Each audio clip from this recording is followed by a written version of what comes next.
AM and 93.9 FM, KGSO.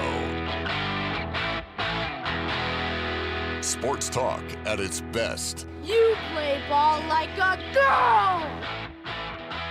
This is The Game Plan with Doug Downs and Mason Voth.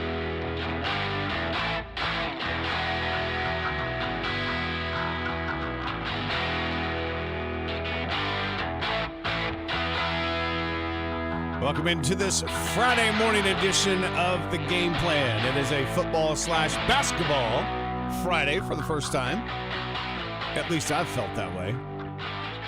We're live from our Seven Clans First Council Casino Hotel and Resort Studios. Doug and Mason, right here on Wichita Sports Station, 1410 AM, 93.9 FM KGSO. Appreciate everybody listening to the show. Start your day with us, ending your week right here with The Game Plan. Streaming networks are up. You can watch the show. Facebook Live, YouTube, Twitter, Twitch.tv. And of course, by always, you can listen at 1410 AM, 93.9 FM. Mason, how's it going? It's going okay. Just okay again. Just okay. All right. Well, hopefully by the end of the day, when you get to the end of the day, you go, you know what? It was great. Yeah, I don't know. I think it'll be fine by the end of the day. That's my expectation for it right now, I guess. What would make a day great for you? I mean, is it like, I don't know. I kind of have to know it when I saw it. Like, it doesn't. There's not really anything that's just a drop dead. That makes this a good day. So I don't know. It's like if you got to the end of the day today, and I don't know. Somebody gave you some money, so you ended up with more money than you started with. Would that make it great? I guess that would make it better. It probably just depends on how much money it actually is. Yeah. If all of a sudden you found out that, K-State landed a 5-star talented quarterback that, every team in the country was after, but he chose K-State, would that make it great? No, because I just assume that there's something wrong with him. Oh. See, we got to get you into this glass half full mode. Yeah, I don't know. I just typically the glass is never really half full, because you don't fill a glass up as you're going. You just continue to drink it, so it's only getting emptier and emptier. So it really is like the glass is half empty when you're going through and like you're drinking something. If Chris Kleiman came out today and said, "Hey, Nick Saban's going to be our next offensive coordinator," would that make it great? No. Good morning. Welcome to the show. Good morning, fellas. Joey, what's up, man? Mason, at some point you'll get in your life where it's like, okay, I woke up. I'm above ground this morning. I'm above ground this morning, so it's already starting out a great day that can only go up from there. Well, yeah, I guess maybe at some point I'll get there. I'm just not there yet. And I don't know, some people might wake up and they might go, it would be a better day if I wasn't above ground still. They're like, they got so much going on. It's going to be a pain in the butt. I don't know. This has kind of been a weird week for some of this stuff. So, like, I don't know. Getting by average has been just fine with me. All right, let's figure out what you have going on. And you've got to build in a 4-hour stretch today, and your boss is going to approve for you to go get 18 in. There you go.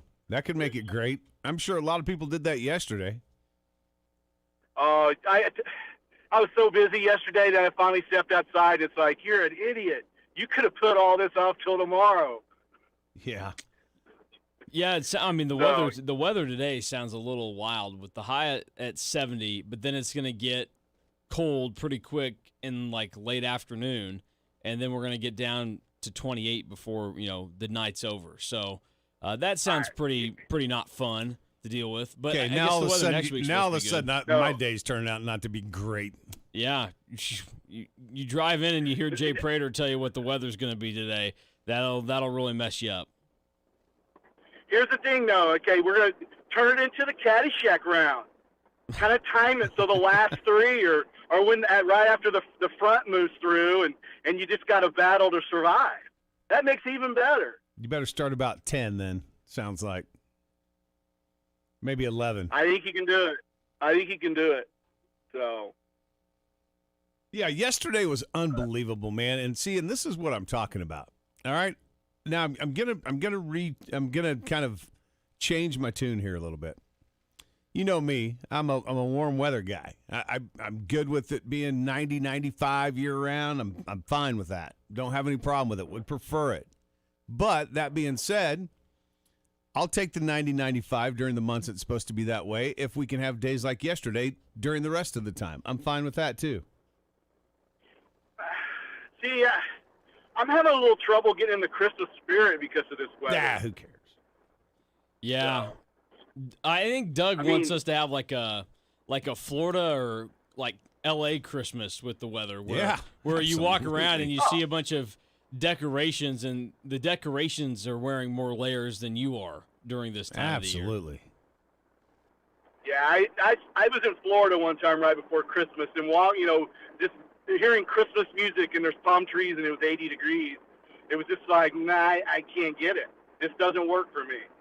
So I don't know. It's got to get cold. We need to have a little winter here in the next couple of weeks to kind of get me fired up, I think. Yeah, when I was a kid, I was that way. It's fine. Give me the snow and all that around Christmas. But now, as I've gotten older, I can go without it. I'm good. Yeah, I'm thinking, you got to head to San Diego. I mean, it's 70 every day. Yeah, so. Well, it's also in California, so that becomes a problem.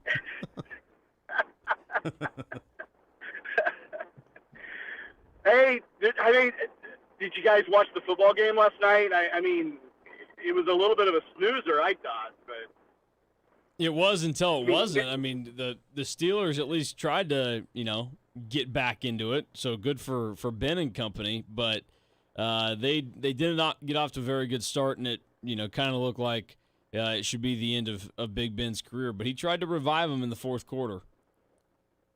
Yeah, he just doesn't have it in the tank anymore. I mean, games like that is the games he used to come back and win. So I don't know. I think that, to be real honest, I think it's one of the first or few times we're looking at the Steelers, and I think they're a mess right now. I just, as I'm watching this game, and I'm listening this morning on the way driving in to Mike Tomlin's press conference. The guys were playing snippets from it, and look, I've said this for a couple years now. I'm ready to get off of the Mike Tomlin, he's so great bandwagon, because he's really not. He's really not anymore a real good coach. And I don't understand why everybody continues to say this isn't Mike Tomlin's fault when it is. Your defense sucked. It wasn't just, you can't just blame last night on Big Ben and his age and the fact that he can't move. There was not one single part of that team last night that was good. And that has to reflect back on the head coach. And if you look at the Pittsburgh Steelers over the last 4 or 5 years, yes, they had a decent season last year. But go back to 2018, 9-6, 2019, 8-8. Now they're 6-6-1. When are we going to finally realize that it's probably time for the Steelers to move on in a couple of areas? One is the head coach, the other is the quarterback. And I'm not too sure that there are some other people on the offensive and defensive side of the ball that don't need to be gone. I'm not ready to quit on Mike Tomlin yet. I think he's What's he done? Well, I think he's been dealt kind of a rough deal. I mean, since when? 2012? Because he's had a couple of good seasons but since 2012, he was 8-8 2012, 8-8 2013. They've held some things together and put together some pretty impressive teams. I mean, I would say what they did last year was semi-impressive. I get, the COVID year and everything, but you were able to put together a season where you go 12-4. And you get blown out by a team that's never made it to the playoffs in the first round. I get it.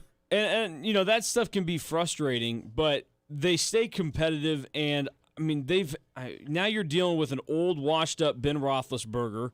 You've got a team that's, kind of like put everything into one basket to try and get all these guys to come and play there on the defensive side, so you're getting deficiencies elsewhere. And then, I mean, he had to put up with the years of Antonio Brown and Le'Veon Bell being on the same team. And I don't think that we give enough credit to Mike Tomlin and the Steelers for putting up with that well enough to where we were able to go ahead and see them overcome that and still be a very competitive football team. But they were going when he had those two guys, they were going 13-3 and 11-5. I mean, Yeah, when he had those two guys in their prime. I mean, Roethlisberger probably should have stepped away at least probably 3 years ago, if not 2 seasons ago. And whether it's ownership or whoever, they just kind of they were just stuck with him and really couldn't move on from him. And I think that's been the demise of the team. Is you've got this aging quarterback, and it's a quarterback that it's gotten to the point where other players I don't think respect him, and I think that's where the problem's at. Yeah, I mean, I think that there's probably a lot of that going on, but I think the other part of this is, again, to me, at some point in time, for every other head coach in football, we would be saying, get this dude out of here. You've had one good season in the last 4. It's just not how the Steelers operate, though. I know it's not. Yeah. You know, and you look at Roethlisberger right now, and I think Green Bay's in the same boat right now. I mean, I think Green Bay's looking at Aaron Rodgers, and I mean, he's going to require a ton of money and a long-term deal. And here's a guy, maybe at the peak of his career, he might be able to get a little bit better next season, but then after that, it's going to start to fall off, I think. And then here you're going to be stuck with a guy in the last maybe 2 or 3 seasons of his contract, you know, where things have diminished. And I mean, not everybody's going to be Tom Brady. So, I mean, when they signed Roethlisberger to his last big deal, I mean, that's where I think it doomed him on the way they are the last 2 or 3 seasons. I think if there's any blame to go around, it's probably deserved of a lot of people in that organization, where Ben Roethlisberger shoulders a lot of it because, I mean, yeah, they're playing, but he's still out there giving it a go. Like, it's on him to be better. Mike Tomlin, you know, it's a results-based business as a coach. I just don't know that he's had the tools to necessarily be graded fairly enough in this process because, I mean, the Roethlisberger stuff, he's started to look bad over the last 2 years, but when's the last time that we really think of Ben Roethlisberger as a legitimate, like even a top 10 quarterback in the NFL? Like, we're probably going back even 4 or 5 years now for something like that. And I mentioned the Brown and Bell stuff. I think some of it's on the front office. Like, you know, if you're the one letting the team get stale, that kind of falls on you too. So I think everybody's to blame in Pittsburgh. I think a lot of it's probably they're a franchise and they got a fan base that's in denial about some of this stuff. So I don't really know what to make about what's going on there. I just wouldn't blame Mike Tomlin, but I think that's because, like, inherently I'm a Mike Tomlin guy. Like, if Mike Tomlin was available and he was the next coach of the Cowboys, I'd be all over it. Like, I love Mike Tomlin. Well, welcome to 9-6, 8-8, and 6-6 seasons then, because that's what you're going to get. I think the true test and maybe his legacy will be over the next probably 2 to 3 seasons, because if you looked last night, I mean, I think on the offensive loan, I think they were starting, I think it was 4 rookies, if not 4. And then on the defensive side too, I think they're starting rookies. So, you know, you get Roethlisberger out after this season, let's see who they replace him with. But I think those rookies, you know, 2 seasons, 3 seasons from now, see where they're at. If they're back on top, then I mean, his legacy's written, and he can be one of the best.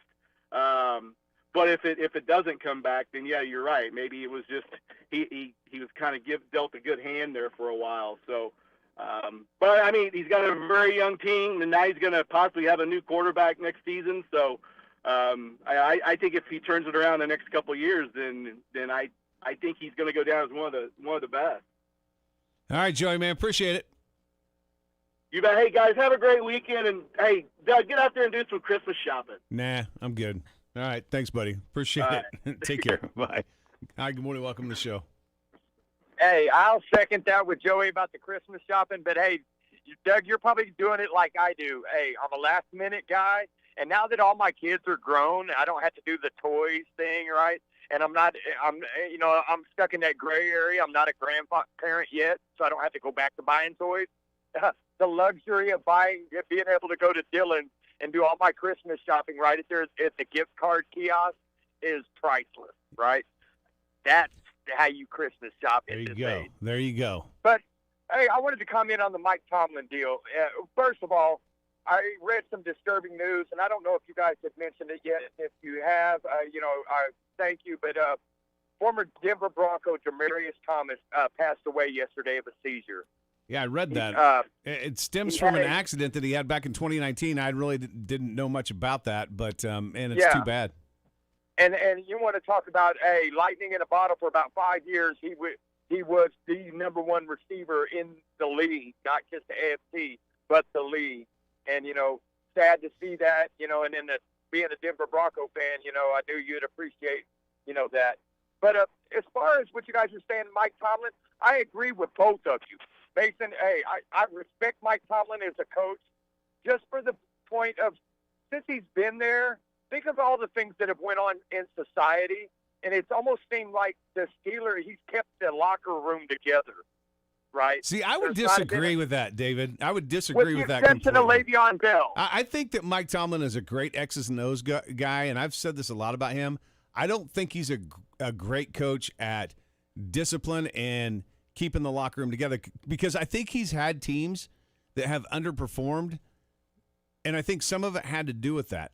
And look, here's my point on Mike Tomlin. I like Mike Tomlin, and I think that, I appreciate what he's done for the Steelers over the years. But any other team in the league, if this was your last 4 years, 9-6, 8-8, you had a good year last year and a COVID year at 12-4, but now you're 6-6-1, yeah, you would be done. You'd be gone. Unless your name was Jason Garrett, you were coaching for the Cowboys. But this is this is kind of what the Steelers are, though. Like, what, they've had however many coaches in their history, like not all that many.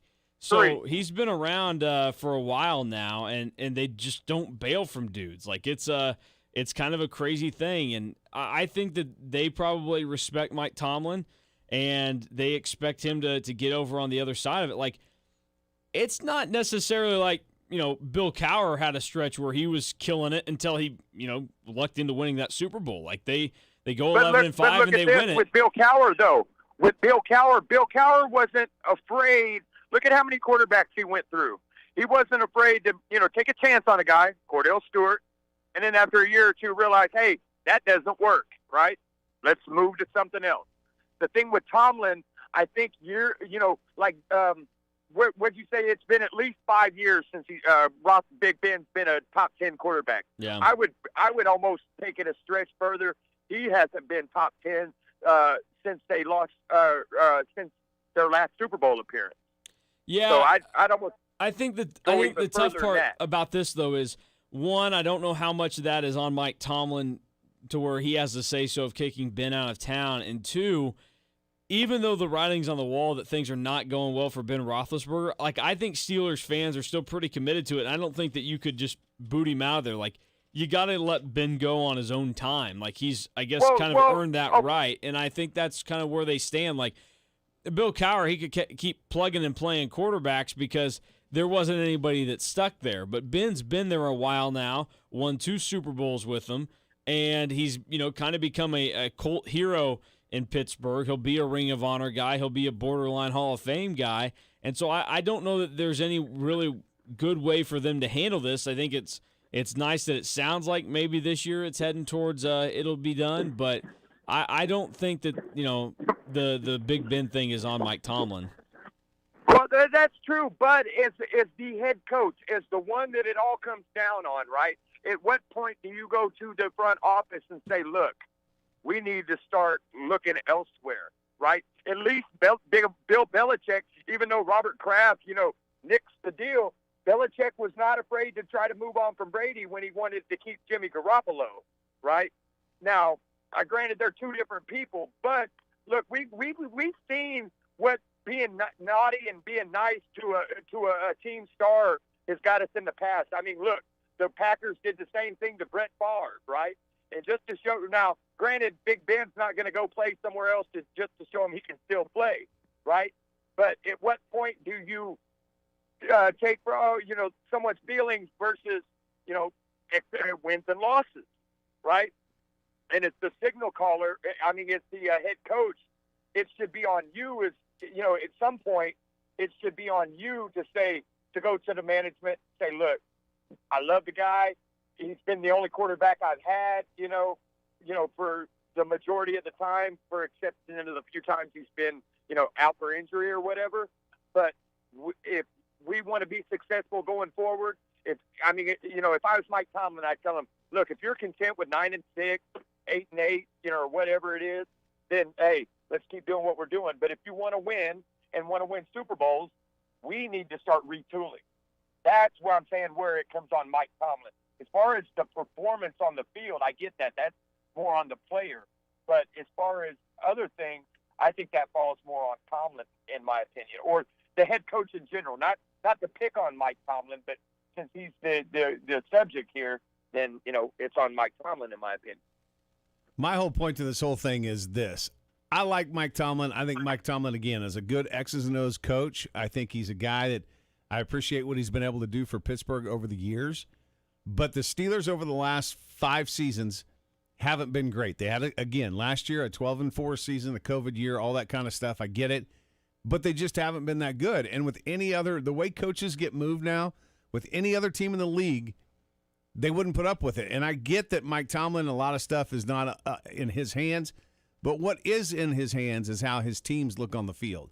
And last night, his team, and really for a lot of so far this season, they look like a JV football team. There's no hustle. Tackling is terrible. Route running is terrible. I mean, there's just nothing there.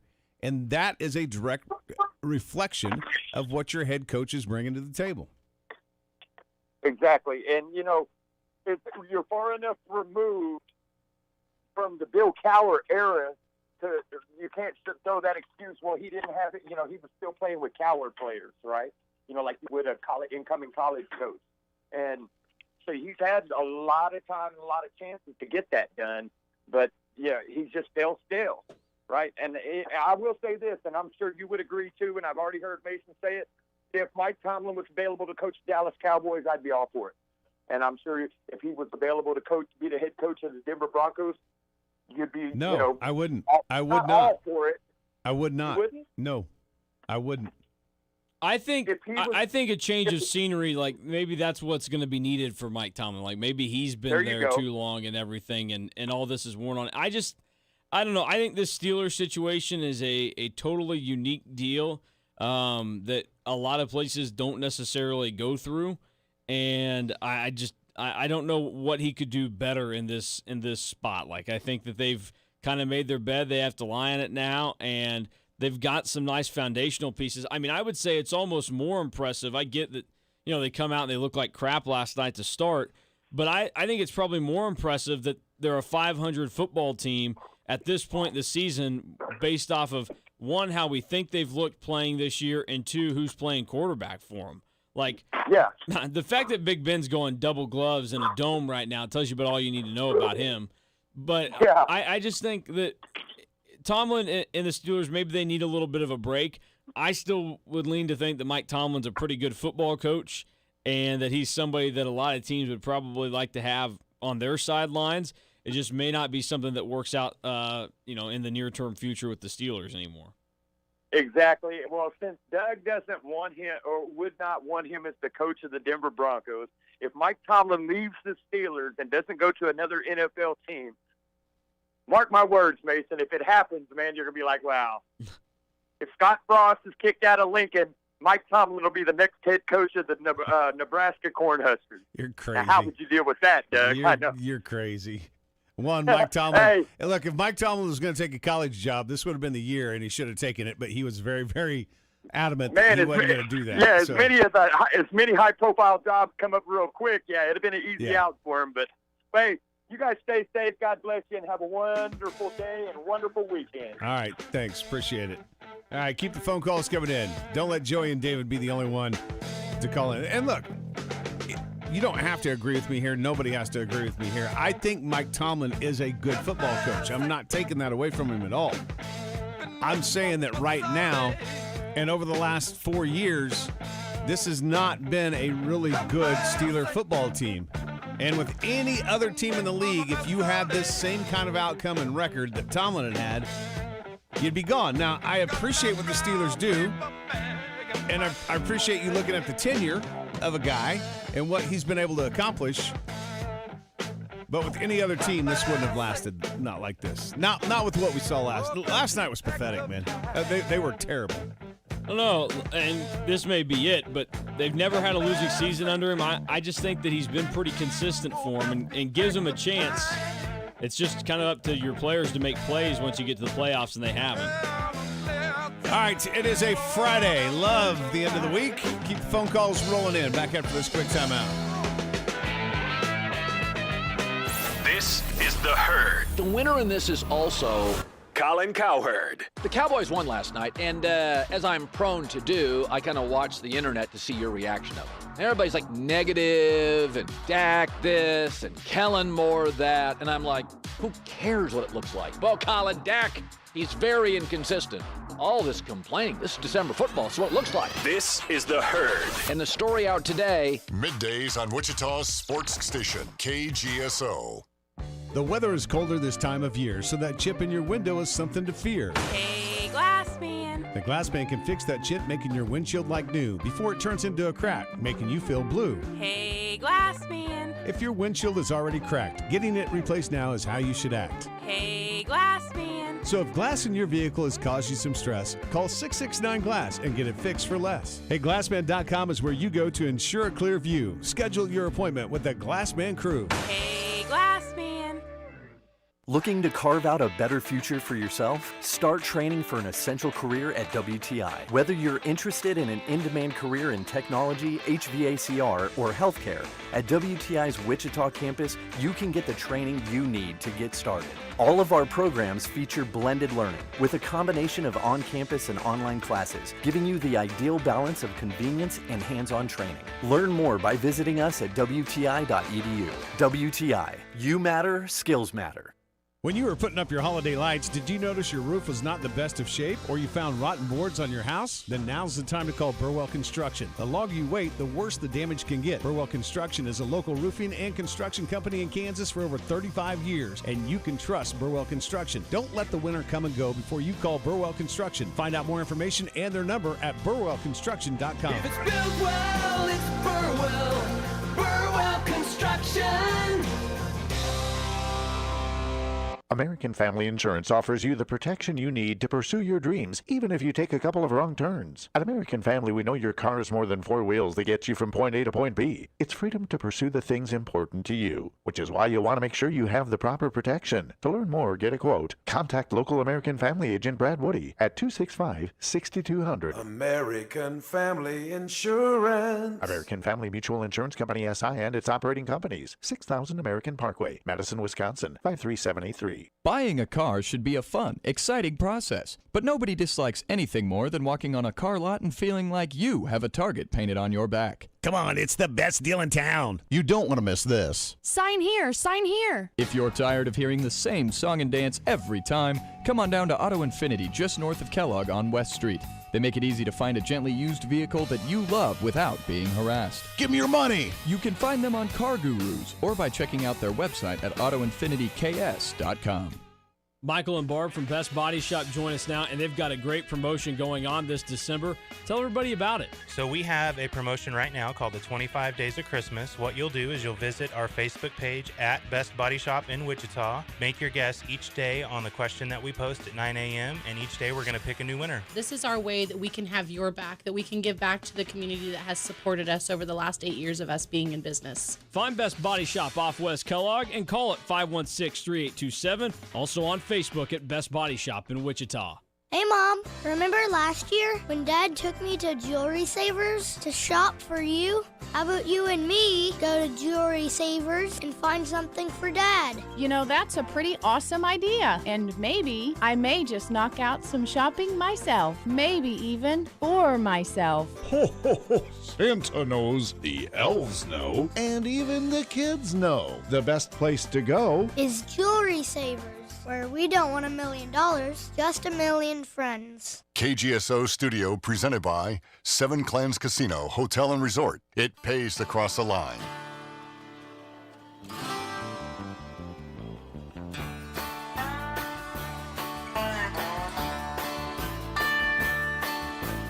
People say I'm no good. 522-1410, our Maximum Outdoor Equipment hotlines. David and Joey have been in this morning. Now it's your turn. Call the show. Hour number one's the best time to get in. We've got some things to get to throughout the morning. We will get somebody qualified to win a car that you cannot keep because you're going to help us be part of the giving spirit for this time of year as we give it away to St. Anthony Family Shelters. We'll do that with our sounder coming up sometime this morning. Boy, what else do we have? We got picks coming up. A little bit different this week because we don't have, obviously, all the college games. So Mason threw in a few FCS games that we're going to be picking this week, which I'm not sure I know much about.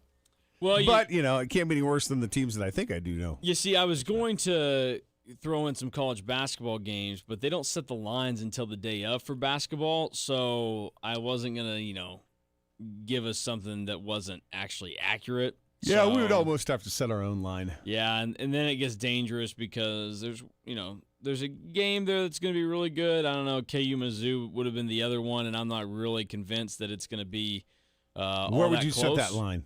19? I'd probably put it at like 17.5. Yeah. I don't know. But I certainly don't think that they're going to be able to keep it tight with KU. I don't think that's a very good Missouri team, and especially if they get down early, they just don't have the shot makers to put themselves back in the game. Yeah, I probably would have put it somewhere 17, 19 for that line. Not a ton of great, I guess, even OU Arkansas, I think, is interesting. Yeah. That being on the road. Yeah, there just aren't enough of them out there that are going to be a ton of fun this weekend. We'll see. And some of it's how the game is, changed from where we thought it may be. I mean, last night, we may get some surprises this weekend, but we got our third number one team in the country gets beat. Purdue loses to Rutgers on a last-second shot just from past half court. So that was kind of a shocker. And so Purdue, who's having all this fun, is the first time ever that they've been ranked number one in the country, and it goes away pretty quickly, which is typically how that stuff works when you get to celebrate being number one finally. So we'll see. And then Big 12 basketball last night, Texas went on the road and lost to Seton Hall, and Iowa State destroyed Iowa 73-53. So the turnaround that TJ Otzelberger has done at Iowa State has been really, really impressive and is kind of a game changer that flips the Big 12 on the side of its head. Good morning. Welcome to the show. Good morning, Wichita. Tyler, how you doing, man? How you guys doing? Good. Man, I just got done with the gym, but figured I'd call in and say, man, that Vikings game, the Vikings deserved to lose last night. Man, that was awful. I was watching it. I got back late because I drove in from an event in Manhattan last night, so I watched the last quarter. I didn't watch the first three quarters. But man, all I watched was Pittsburgh come back. I mean, they were down 29 points, and I think they flashed a stat on the screen, and it said the biggest comeback in a regular season game had been 28 points. And so the Vikings almost made history last night on the wrong side. Man, it's crazy. Did you guys watch it? Yeah, I watched it, a good part of it anyway. I mean, look, the Vikings controlled Pittsburgh up front more than anything all game long. They were able to run the ball like Pittsburgh was a 7th grade team and couldn't stop anybody. So when Pittsburgh kind of started coming back on their little run, I mean, the Vikings weren't good. Don't get me wrong. I think the Vikings are another team that did not play well. That could be in trouble here, but I didn't fear that they were going to lose that game even when Pittsburgh went on their run because Pittsburgh couldn't stop them. They couldn't stop the running game for nothing. Right. Dalvin Cook was over 200. Did he just get over 200? I think a couple touchdowns. And that guy was playing with a harness on his shoulder from his injury, and he was just pulling. He was doing it every which way too. Well, there was no fear of anybody hurting his shoulder because he didn't get hit. Right? Yeah, you're right. I mean, he was on touch. It looked like for most of the highlights I watched. Yeah, 205 yards and 2 touchdowns for Dalvin Cook last night, and he was just right around 5 yards a carry. So there was a. You could have won some money last night, by the way, with the Fox bet. I don't know if you saw this in the pregame, but they put every week. They put up, I think, 4 or 5 guys on who they think would score the first touchdown, and you can make a bet on it. So last night, a $10 bet If you would have taken Jefferson, a $10 bet would have got you $65. Huh. So I had Jefferson on my fantasy, and then there was a guy, not a guy I was playing, but I went and looked for who had Dalvin Cook in our fantasy league, and the guy had him on the bench. Must have not thought he was going to play. 30, right? I think that's the case. He just didn't follow it close enough and didn't know that there was a chance he'd play and didn't make the switch. And, so 34 points, I think, was what maybe it was a little bit more because I didn't follow it at the very, very end. He might have scored close to 40 points on the night, and he was on his bench. Well, this is kind of crazy to think about because I was like, man, that seems like a weird situation. The guy that we're supposed to play in the KGSO Best Body Shop League had Dalvin Cook. Really? Put him on his bench. Nice. So, good job. So that's 35 points just sitting there that were not scored against us last night. Well, good for you guys. Good for you guys. All right, I'll let you guys go. Have a good day. Thanks, Tyler. Yep. Since we're talking about fantasy football, as a guy that knows nothing about it and doesn't really care to, I do remember saying this before the season started, that Najee Harris would be a rookie that somebody should pick up. And I don't know how many total points he's gotten in fantasy this year, but he's had a nice season. So I would say that he's probably done okay if somebody did that. Yeah, no, he's been pretty good this season. Let's see where he ranks amongst the running backs this year. But no, he's been really good. I think he was ranked 6th as far as like on the field stuff amongst running backs. I don't know about fantasy points. So he is, if you look around and you look for the averages, he's averaging about 18.5 fantasy points a game. That seems good. That would put him 7th amongst the average. Now, when it comes down to total points, he's a little bit higher. He's 3rd in that department. So and that's because he's been available all year. So he's basically been the 3rd best running back in fantasy football this season. He had 25 again last night. Well, there were 2 big bets last night on the Fox bet that you could have done. One of them was, like I said, who scores the first touchdown. If you'd have taken Jefferson, you'd have won some money. The other one was Najee Harris, whether he would go over 70 yards. And if you took the over on that, you would have made some money. He ends up with 94 last night. Interesting. Also, so Big Ben, who we had said we were going to pick up if needed. Well, somebody had picked him up yesterday and then dropped him 4 hours later. The note on that, Big Ben put up 30 fantasy points last night. So he actually would have been a viable option. So we didn't get him? No, we did not get him. We weren't able to get him. Somebody else had him when I was going to pick him up. And then because he had been picked and dropped up on the same day, there was no way to get him through the waiver process. So we didn't have him. Sounds to me like there needs to be like some kind of a notification thing set for us. That if, a guy like that comes open, you get notified. Well, he had been available. I just didn't go and get him because I was like, that's something I can just do and add on Wednesday morning because who else is going to be going after Ben Roethlisberger? But obviously somebody else was. So we were without that opportunity. But that's okay. I'm sure Justin Herbert will have a fine weekend for us. Who do they have again? I can't remember. Let's see. Where are they at? Where are the Chargers? Oh, the Giants. Yeah, maybe. He doesn't have a lot of targets. No. Two of his favorites are out. He's going to be hurting in that department. That'll be a little tough for him. He may have to get all the points running the ball. Yeah, I don't know. Maybe we need to look elsewhere for a quarterback this week.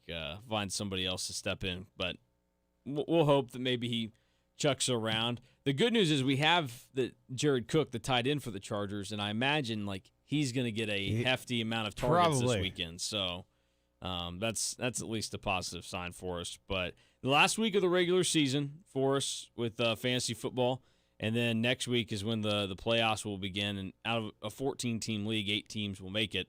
And there's 2 of the 14-team leagues. So quite a few people still going to be alive for the big prize at the end of the year, and we'll see where everything ends up. And when we get to that point, and this is probably a dumb question, but I don't know anything about fantasy. So when we get to that point, it's a win or you're done, right? Yep. Okay. Absolutely. Good. I mean, I don't want any of this best of 7 crap or anything, is it? No. Okay, No. good. It's done when it's done. So if If we lose next week, we're done for. If we win, we keep going. Of note, just because I thought it was fair to do for teams that had earned it, the higher seed gets a 5-point head start on the team that they're playing against. You've played your entire season. There aren't any buys, so I figured that you deserve some kind of advantage. You get the 5-point. ESPN refers to it as the home field advantage. I don't know how I feel about that. I mean, it's like head-to-head. Just go after it. Yeah, but you've earned it. Like, there's no reason why the legendary Rub My Chubb, who is already going to be, like, put in the Fantasy Football Hall of Fame for his performance this year, deserves to, be on the same playing field as a team that goes 7-7, and he ends up having to, See, I would go just the opposite bad on that luck deal. there. I'd be like, no, you get -5. The other team gets Why? 5. No, that's not how this works. We're not Because here to if you're that good, then you got to prove it. We're not in the business of trying to handicap the games here. If you're that good, you have to prove it, man. It's all right. I'm pretty sure that Rub My Chubb will be good. I don't see anybody beating him unless, I don't know, half his team goes on like the COVID list or something. He seems like he's in pretty good shape. Who's his top player? Well, pretty much everybody. I mean, he's got tons and tons and tons of high performers, but he's got Najee Harris, who had a good game. Cooper Kupp, who's the number 1 receiver in fantasy football this year. He's got both Kyle Pitts and Rob Gronkowski, who are both top 10 tight ends this season. And, well, Gronkowski's a little outside of it, but pretty good. And then he's also got Michael Pittman, who's not going to be playing this week because of a bye week. But he's got a lot of dudes that are in really good shape. Who's his quarterback? Typically, he rolls out Carson Wentz, but the Colts, again, on a bye week. So he's going with Jimmy G against the Bengals this week. See, it doesn't seem too impressive. I can't believe that he's that good. He's a 15-point favorite over his opponent this week, who's only projected at 110. But with Najee Harris outperforming his projection by 7 points last night, he's more like a 22-point favorite now as things move ahead. So, I don't know. He's pretty loaded. That's a really good team. Must be the team name. That's all I got to say. Yeah. Because it doesn't sound like there's a whole lot of superstars right there on that team. There's a lot of really good fantasy players. Like Nick Chubb, Najee Harris are top-tier fantasy running backs. Cooper Kupp is the number 1 receiver in fantasy. Chris Godwin, believe it or not, is number 7 in fantasy at receiver this year. So he's got tons of dudes that have performed as a top 10 guy in their position, and that's pretty good to have, especially in a league this deep. All right, well, there you go. There's a little fantasy talk for you. On the other side of the break, I do want to talk a little bit more NFL, and I want to know your opinion, Mason, on who you think, from a coaching standpoint, will not survive after this season. We'll discuss that next. Call the show as well. Want to hear from you. Call the Game Plan now on the Maximum Outdoor Equipment phone lines at 522-1410. The Porter Moser era has begun. He gets free right wing 3. Nothing but the bottom of the net. The Crimson and Cream have a new leader, and the Sooners are ready to hit the hardwood. Baseline throws it up over the backboard and in. Be a part of the Sooner journey all season long on your home for Oklahoma basketball. Your home for Oklahoma Sooners basketball is Wichita's sports station, 1410 AM and 93.9 FM, KGSO. Hey parents, let's talk driver's education. The Wichita Driving School offers classes that make it quick and easy for your teen to learn his or her driving skills. 8 hours of in-class instruction and 6 hours of driving instruction. This is great for busy schedules and conflicts. The Wichita Driving School also offers classes for adults as well. Driver's education completed quickly and effectively at the Wichita Driving School. Visit wichitadrivingschool.com and sign up today. That's wichitadrivingschool.com. When something breaks down, Ag Auto LLC in Winfield and in Harper are there to work on your agriculture equipment. They can work on all brands and can get the job done in the shop or even help you in the field with their mobile field service. Plus, now is the time to start thinking about winter inspections on all of your ag equipment. Just call any of our trained technicians for an estimate today. They have extremely competitive pricing and can help with any of your needs. Ag Auto LLC. Call them in Winfield at 620-222-5831 or their Harper office at 620-916-2918. The holidays bring family and friends together to tables filled with delicious food. Make the centerpiece of your holiday table smoked and cured meats from Yoder Meats. Bring in the holidays with Yoder Meats custom smoked turkeys or fresh turkey, cured hams, prime rib, or specialty meats like lamb and goat, all hand cut for your gathering. Stop by your favorite store today and let our team help you find the right cut of meat to impress your holiday guests. Place orders early to ensure you get just what you want. From our table to yours, taste the old-fashioned flavor at Yoder Meats in Yoder and 3 locations in Wichita. Michael and Barb here to tell us all about Best Body Shop's 25 Days of Christmas. We have partnered up with other small local businesses here in Wichita that we feel are awesome staples of our community. What you'll do is you'll visit our Facebook page at Best Body Shop in Wichita. Make your guess each day on the question that we post at 9 a.m. and each day we're going to pick a new winner. The winners from the 1st to the 24th will get entered into a drawing to win our grand prize on Christmas Day. Find Best Body Shop off West Kellogg and call it 516-3827. Also on Facebook at Best Body Shop in Wichita. When the days get shorter and the grass stops growing, it's time for Maximum Outdoor Equipment's Early Bird Winter Service discounts. Call Maximum before the end of the year and save 25% on labor, or get free pickup and delivery within a 25-mile radius. And next spring, when you're ready to start mowing, your mower will be ready too. Maximum Outdoor Equipment knows mowers. They've been focused on selling and servicing lawnmowers for over a quarter of a century. They also know come spring, there will be a whole lot of people wanting to get their mowers in to be cleaned and sharpened. Because while a whole lot of places can sell you a mower, not many places can service them. So give your mower some end-of-the-season love and save money now and be ready to mow next spring. Call 943-0201 before the end of the year to get an early bird winter service discount from Maximum Outdoor Equipment, just south of Kellogg on West Street and online at MaximumOutdoor.com. Maximum Outdoor Equipment. Morning weather on KGSO has been brought to you by the Wichita Driving School. Students with busy schedules or summer conflicts can learn to drive from us. For classroom schedules at our east or west locations, visit wichitadrivingschool.com. Increasing clouds today, but a nice day with highs in the lower 70s, about 70 in Wichita. We will be windy though, west wind 20 to 25, gusting to 40. Tonight, partly cloudy, could have a rain or snow shower around, still rather breezy and much colder with lows in the mid to upper 20s, about 28. I'm Cake meteorologist Cameron Venable. That's your latest Cake First Alert weather update on Sports Radio KGSO. At 6:49, it's currently 43 degrees. Call Doug and Mason now at 316-522-1410. This is Wichita's sports station, 1410 AM and 93.9 FM, KGSO. Yes, if you'd like to weigh in on the show, we'd love to hear from you this morning on our Maximum Outdoor Equipment hotlines as we wrap up hour number 1. That was one of the fastest hours that we've had all week. Pretty quick. Yeah. Can't believe we're already to hour number 2. 522-1410 is the phone number. Okay, let's start on this. I don't know if we'll get through it before we get to our top of the hour break or not, but NFL coaches, you know, we've seen the coaching carousel in college football over the last couple of weeks just be crazy. Will it be that crazy for the NFL at the end of the season? That's the first question. I don't think it'll be as crazy, but I think we could hit a number where we're talking close to 25% of the league looking for new head coaches. I mean, we already know of one opening. Right. I mean, the Raiders are already open. So, I mean, right there. I have it broken down to where I think that there are 4 guys that are, to me, no doubters that they'll be gone after this season. All right, give us those 4 then.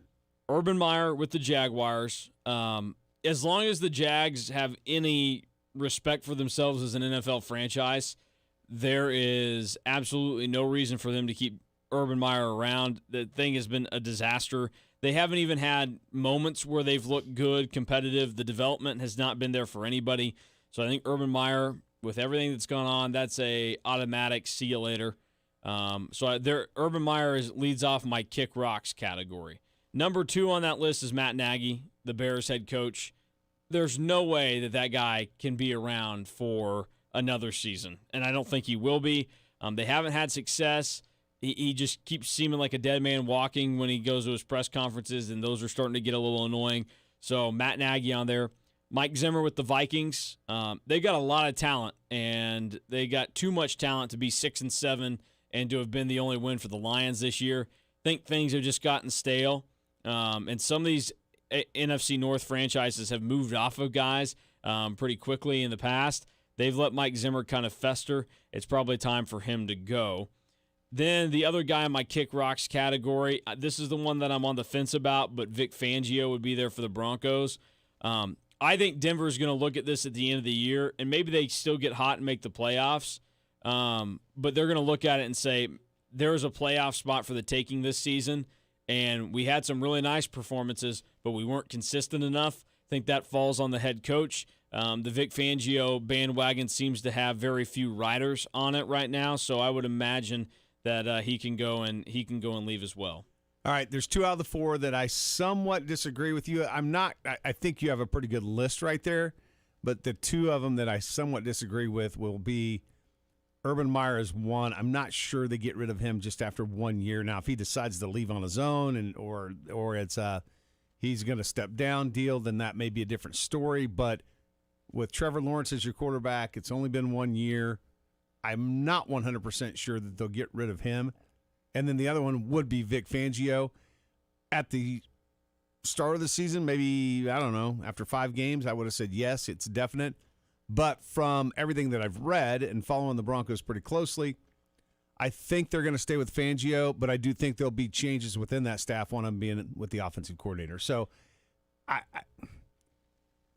kind of wanted to get rid of Vic Fangio, but I'm not 100% sure that's going to happen. I feel like they're going to have to. And there are a lot of these teams that may be... There's been improvement with that team. That's the thing. Yeah, there may be a situation here where some of these teams need to have just clean resets.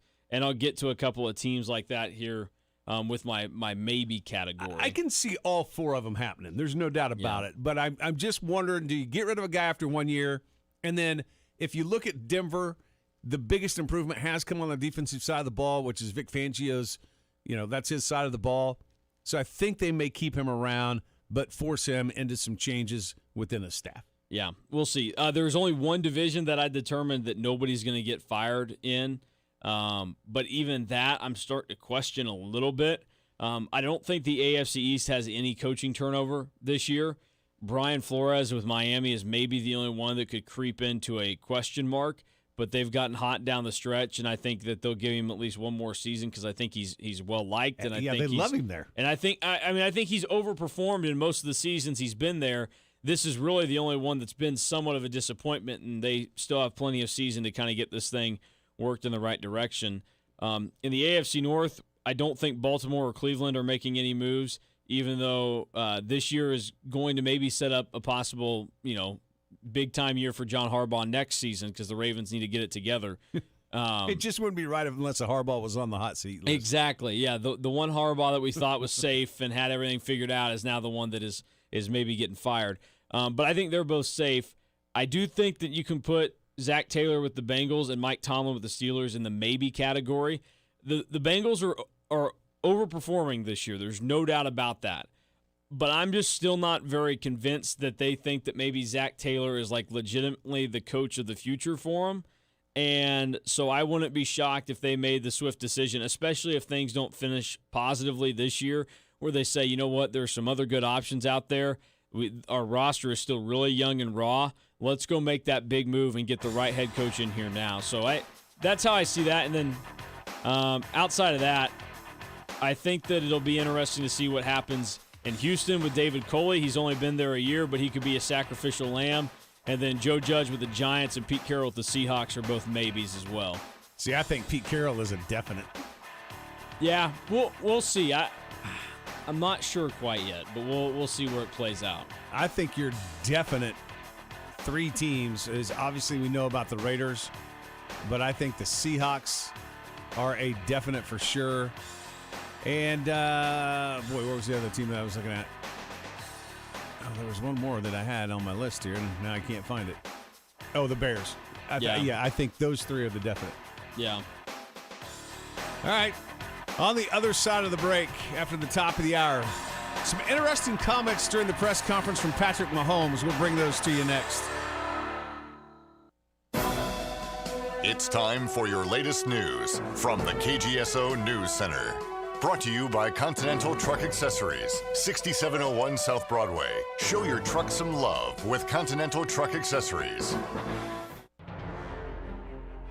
From the KQAM News Desk, I'm John Wright. Good morning. Community activists shed some light on immigration earlier this week as President Joe Biden visited the Midwest. Sunflower Community Action held a candlelight vigil organized by Yanni Tellez. To be the light, right, and the voice for those who feel lost because the inability to see probably their families because they're unable to travel. But also because we need that light to go to our legislatives. The Christmas season is in full swing, and with days left until the holiday, the Salvation Army hosted their annual Angel Tree distribution on Thursday. That continues today. And Disney's The Lion King, the world's #1 musical, is coming to Wichita. Tickets go on sale today at 7 a.m. at BroadwayWichita.com. Forecast: slight chance of showers this morning. Look for a high near 71 degrees and a rain-snow mix tonight with a low around 30 degrees. From the news desk, I'm John Wright. Another divisional opponent for the Kansas City Chiefs coming up this weekend as they take on the Las Vegas Raiders. Patrick Mahomes talks about the mindset of this Chiefs team as we get closer to the end of the regular season. I feel like we're focused. I mean, we've won 5 in a row. I mean, we might not be playing the best that we've played offensively, but as a team, we're coming together and winning football games. One bit of news for fans that plan on attending future Chiefs games inside Arrowhead Stadium. The Chiefs announced yesterday they will no longer require masks inside of Arrowhead Stadium. From the KGSO Sports Desk, I'm Doug Downs. The Sports Report is built by Burwell Construction. Whether it's a roofing, siding, guttering, windows, or you just want a brand new deck in your backyard, call Burwell Construction or find them online at burwellconstruction.com. Looking to carve out a better future for yourself? Start training for an essential career at WTI. Whether you're interested in an in-demand career in technology, HVACR, or healthcare, at WTI's Wichita campus, you can get the training you need to get started. All of our programs feature blended learning with a combination of on-campus and online classes, giving you the ideal balance of convenience and hands-on training. Learn more by visiting us at WTI.edu. WTI. You matter, skills matter. Professional excavators and homeowners, safety always comes first, and safe digging is no accident. So before you begin your next digging project, remember to call Kansas 811 to have your underground utility lines marked for free. Know what's below. Call 811 before you dig. So play it safe, put down the shovel, pick up the phone, and call 811 first. This message is brought to you by Kansas 811, reminding you that no matter if your digging project is big or small, don't make a judgment call. Always call 811 before you dig. Santa Claus is coming to Jewelry Savers. On Saturday, December 4th, all the kids can come tell Santa what they want for Christmas, with milk, cookies, and pictures provided. And while the kids talk to Santa, Mom can let Dad know what she wants. Everything at Jewelry Savers is a minimum of 20% off, excluding loose diamonds. Come see Santa, 11 a.m. to 1 p.m. on Saturday, December 4th at Jewelry Savers, just off K96 in Greenwich. This is a Steckline Communication Station, K230BY, FM 93.9, and AM 1410 KGSO. Wichita proud. Your local weather on KGSO. Brought to you by Derby Mattress. No dancing animals, no gimmicks. Your locally owned hometown mattress store at 105 South Baltimore in Derby. Increasing clouds today, but a nice day with highs in the lower 70s, about 70 in Wichita. We will be windy though, west wind 20 to 25, gusting to 40. Tonight, partly cloudy, could have a rain or snow shower around, still rather breezy and much colder with lows in the mid to upper 20s, about 28. I'm Cake meteorologist Cameron Venable. That's your latest Cake First Alert weather update on Sports Radio KGSO. At 7 o'clock, it's currently 43 degrees.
The following is a production of Steckline Communications and Wichita's sports station, 1410 AM and 93.9 FM, KGSO. Local sports, local talk. This is The Game Plan with Doug Downs and Mason Voth. As we come to you live from our Seven Clans First Council Casino Hotel and Resort Studios on this football/basketball Friday. Doug and Mason, appreciate you listening to the show. Wichita Sports Station is 1410 AM, 93.9 FM KGSO. We thank you for making us the most listened to sports talk show in Wichita. Facebook Live, YouTube, Twitter, twitch.tv. You can check the show out there, 1410 AM, 93.9 FM on the radio, TuneIn app, however it is. Thanks for listening. 522-1410, our Maximum Outdoor Equipment hotlines. You want to weigh in this morning? Love to hear from you. It will be a busy hour as we get to our picks coming up with Trevor Harris from Shelter Insurance. That will be here in the next segment. Josh and I believe Michael from Best Body Shop will stop in here in the hour. And at some point in time in the hour, we're going to try to sneak in that sounder, give you a chance to qualify to win a car that you can't keep because you have to give it away with us during this holiday season to a very needy cause in St. Anthony Family Shelters. Do want to thank Catholic Charities of Wichita, Auto Tech, Midwest Wrap Company, and Mays Motors for helping us put all of this together. So a lot to get to here in the hour. But I wanted to start this off, Mason, with some stuff from Patrick Mahomes. I don't know if you had a chance this week to listen to any of his comments that he had during the press conference. But look, Kansas City's on a 5-game winning streak. And we know that this Chiefs team so far has not performed to, I guess, expectations. Would be the best way to put it, especially offensively. But for the first time since Mahomes has been the starting quarterback at Kansas City, I think I've finally seen him get a little irritated with the media because he had to answer some questions this time that he typically has not been asked up to this point in his career. Yeah, I think that's probably why it comes off as being a little frustrated is he hasn't had to be asked anything this difficult before just due to the sole fact that things have been so good. I mean, he's a rookie that wasn't playing, and then when he did play that one game in Denver, things went pretty well for him. And then he got off to such a hot start the first 2 years, there was really nothing to question. They were really good. He was MVP, won the Super Bowl in his first year as a starter, and then in his second year as a starter, they were even better as a team, went back to the Super Bowl, and he had the built-in excuse of his offensive line was putrid in that game. So now, after the first couple of weeks of the season, what's wrong with the Chiefs? The focus has shifted to it's on Patrick Mahomes. And my guess on it is that he got inside of his own head, and early in the season when things weren't going well for Kansas City, it wasn't Patrick Mahomes' fault. Like, the Chiefs were still playing pretty good football and doing a lot of good things, but I think he felt some pressure, and so I think that Buffalo game is where things really started to flip, and all of a sudden Patrick Mahomes has been in a funk ever since then, and he's frustrated, I'm sure, trying to find a way out of it because he doesn't know what to do, but my guess is that tough questions coming to Patrick Mahomes, it's a little new for him. It's just, Andy Reid had to go through some of it as well. He didn't have a press conference after the Chargers loss because he, was supposedly dehydrated and had to go to the hospital for dehydration after the game. So I don't know. There have been some tougher questions that have had to be asked of a couple guys in the Chiefs organization that haven't had a lot of tough ones over the last, 3-4 years. There was a string of about 3 or 4 in a row that Patrick Mahomes had to answer that I don't think he was real thrilled about answering them, but I thought did a pretty good job with his answers. The first thing that was asked of him is, what has happened to the big play down the field? Why have we not seen that out of this Kansas City Chiefs offense? Here's what he had to say. Obviously defenses are playing different types of defenses, so that has an effect on it. And then I've missed a good amount of them. You look over the season, there's been a couple, even the last game, the one over the middle to Tyreek. If I hit those throws that I've hit in the past, then we'll have those explosive plays. And so it's going to take me being better, hitting those throws when they're there, because the defenses are limited them. And for whenever we do have that shot, kind of like I said, I got to hit it. And I haven't done that these last few weeks. Now, I give him a lot of credit for that answer from this standpoint where he did put a lot of blame on himself, and I think as a guy that's a superstar of your team, a guy that is really the superstar of the league, I think that's pretty notable of him to be able to do that and take that on himself. But I think if you go back and you look at the way things have been played, it's not just the too high safety look that he's facing to take away those deep throws. He's been on the run a lot. I mean, he hasn't had the time to sit back and let those guys get open against a too high safety look. So, yes, has he missed a few throws? Yeah, he has. But a lot of that has to do with the fact that he's been getting pressured a lot more than he ever has. And part of that has to do with the fact that it takes a lot longer, even with the world-class speed that Tyreek Hill has, it takes a lot longer to beat two safeties versus one when you're in man-to-man coverage. Yeah. Yeah, no, I don't know. I think there's a lot of blame to go around. There's no doubt that Patrick Mahomes has to be better. The crazy part about it is, too, like, he's the perfect example of a guy that built the expectations for himself, and now he's got to live up to it the rest of his career, or we're going to have these conversations about him. The next question he was asked, and I think one of a part of the answer that he gave here kind of sticks out to me, and we'll recap it after I play this for you. But he was also asked about, obviously, the turnovers. We've seen him throw more interceptions this year than we've seen him throw so far in his career, and here's what he had to say about that. It just happens. It's part of football. Luckily enough, our defense is playing good enough that whenever they've happened, they've been able to get stops and get turnovers or whatever it is, and not let it impact the team. But you understand that turnovers are a huge part of this game. Luckily, our defense is getting a lot of turnovers, and we're still winning that turnover battle. But I'll try to limit them as much as possible. But at the same time, I have to be me, and I have to continue to throw the football and give guys chances to make plays. And I'm going to get to this phone call real quick before we kind of recap that answer, because there's one part of that you've actually brought up on this show that I think is worth talking about. Good morning. Welcome to the show. Hello. Go ahead. You're on the air. Hey, what's going on, guys? What's happening? Hey, I wonder if Mahomes isn't running his line to death. You know, when he pulls them bootlegs and all that, these linemen going out there to block for him. I think by the end of the game, they're gassed. You know, and I think that's when Mahomes is getting a lot of pressure.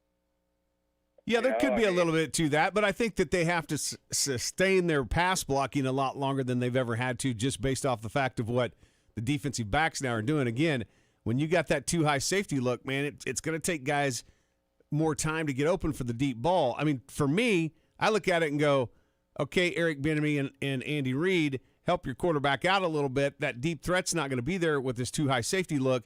Let's run more guys underneath and try to get him the football so that line doesn't have to sustain those pass blocks a lot longer. Yeah, you're right. And I want to give a shout out to Bronco Nation, man. Demarius Thomas died way too young. So yeah, man, it's sad. We haven't got to it yet, man. We'll bring it up here on the show a little bit later on, but that's definitely sad. Appreciate it, man. Yeah. Thanks. All right. All right, so back to what Patrick Mahomes said there in this answer when he said, you know, at the same time, I have to be me. I get that a little bit, but a little bit I don't. Because a little bit you have to step away from you and take what defenses are giving you, and I don't know that he has always done that, which is why some of these interceptions and turnovers have happened. Some of them haven't been his fault. Some of them are catchable balls by receivers that's went through their hands, and guys have picked them off. That I agree with him. That happens in football. And it does seem like he's had more of that this year than A, ever before, and B, than some other guys in the league. But if we did this, we could go around and we could look at some other moments this season for every other quarterback in the NFL and be able to scale back their interception totals, because you'd go, oh, well, that one went off this guy's hand, or this guy, it went right through his hands, or he just didn't make the right play there. Like, there are moments where we can go ahead and do that. So the interception total is what the interception total is. And you have those moments in games where that's just going to happen. Some of it is on the quarterback, and he said at one point in time, he said, you know, there's some balls that maybe I've thrown them harder than I should have, and that's why guys haven't been able to catch them, or maybe I've let it get away from me and it's went high a little bit more. I think where Patrick Mahomes needs to step back and not just be him, though, is there's been some turnovers that are happened because he's tried to throw the no-look pass, or he's tried to force a ball into coverage that just isn't there when maybe he had another option somewhere. That's Patrick Mahomes being Patrick Mahomes, and you've said this before. Sometimes he has to step back and quit trying to be Patrick Mahomes. Yeah, I mean, and you just got to take what a defense is giving you. You're inherently that guy, so just go out there and you don't have to do some of the real flashy stuff. I liked his answer because I do think, like, at the end of the day, he still has to kind of play the way he does, but there are elements of it that can maybe be taken back a notch right now. So, like, everybody remembers the left-handed shot put pass in Denver on Monday night that he did. I hope we don't see many of those this year right now. The no-look stuff, it was great when it first happened. It really hasn't been anything special since the first time that it went down. Like, it can work occasionally, but I would avoid it most of the time. And I think that he needs to determine which aspects of Patrick Mahomes need to be kept around right now and which ones, for the time being, when it's not working, you probably shouldn't attempt. Because every element of life is like this, where when you're hurt, like, so say, you're somebody that, hey, normally I can run a mile in however much time. Well, guess what? Now, instead of running that mile because you kind of got a banged up leg, just walk that mile that you have to go ahead and do or something. Like, you can still do it. You just don't need to do it to the extreme that you were. And for Patrick Mahomes, still throw the deep ball, still take some chances.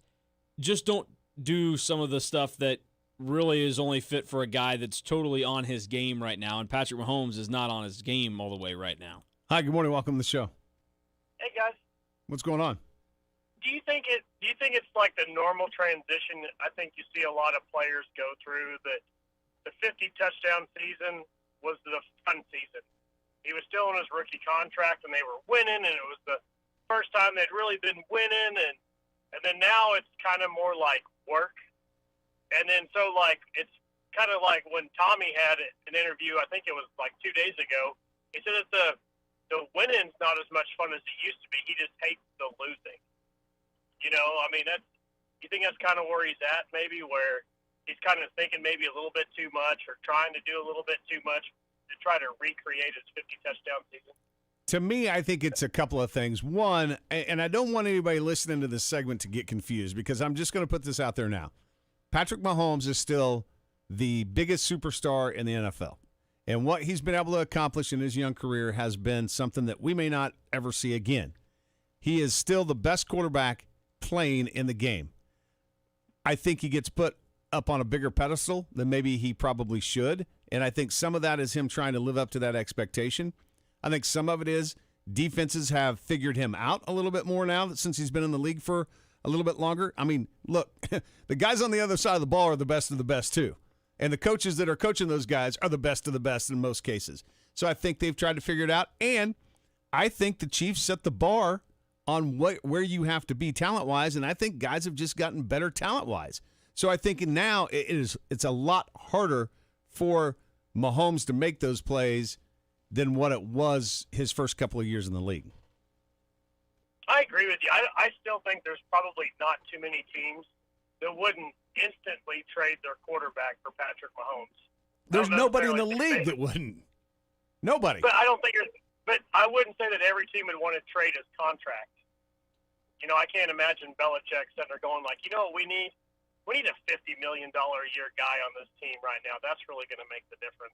I think Belichick's probably the only guy that would think that he'd be able to win without a guy of that caliber, and he's probably right. Yeah, I think the other 30 teams outside of the Chiefs and Patriots would say, yeah, sign us up for that. Like, we want that right now because the talent is still there, and I think he's going to find it. I mean, it would be unprecedented if Patrick Mahomes got off to the start that he did and then never came down from where he's at right now. Like, he's going to get better again. Like, right now, though, he just needs to find it. I think that's probably part of the problem is there wasn't a slow build. I know Tommy won his Super Bowl in his first full season starting, but after that, there was a ton of growing pains in there. I mean, I remember, Manning had that terrible rookie season, and then, his fifth season was kind of crap. Brett Favre kind of went to crap around year 8, and then kind of resurrected towards the end. I mean, I think for him, the meteoric rise was bound to have a plateau. I mean, but he's still really good, and he still seems like a pretty decent dude. And I still say that besides the Patriots, just like you said, Mason, there's not another team that would take him. Thanks, guys. Thanks, Jericho. Appreciate it.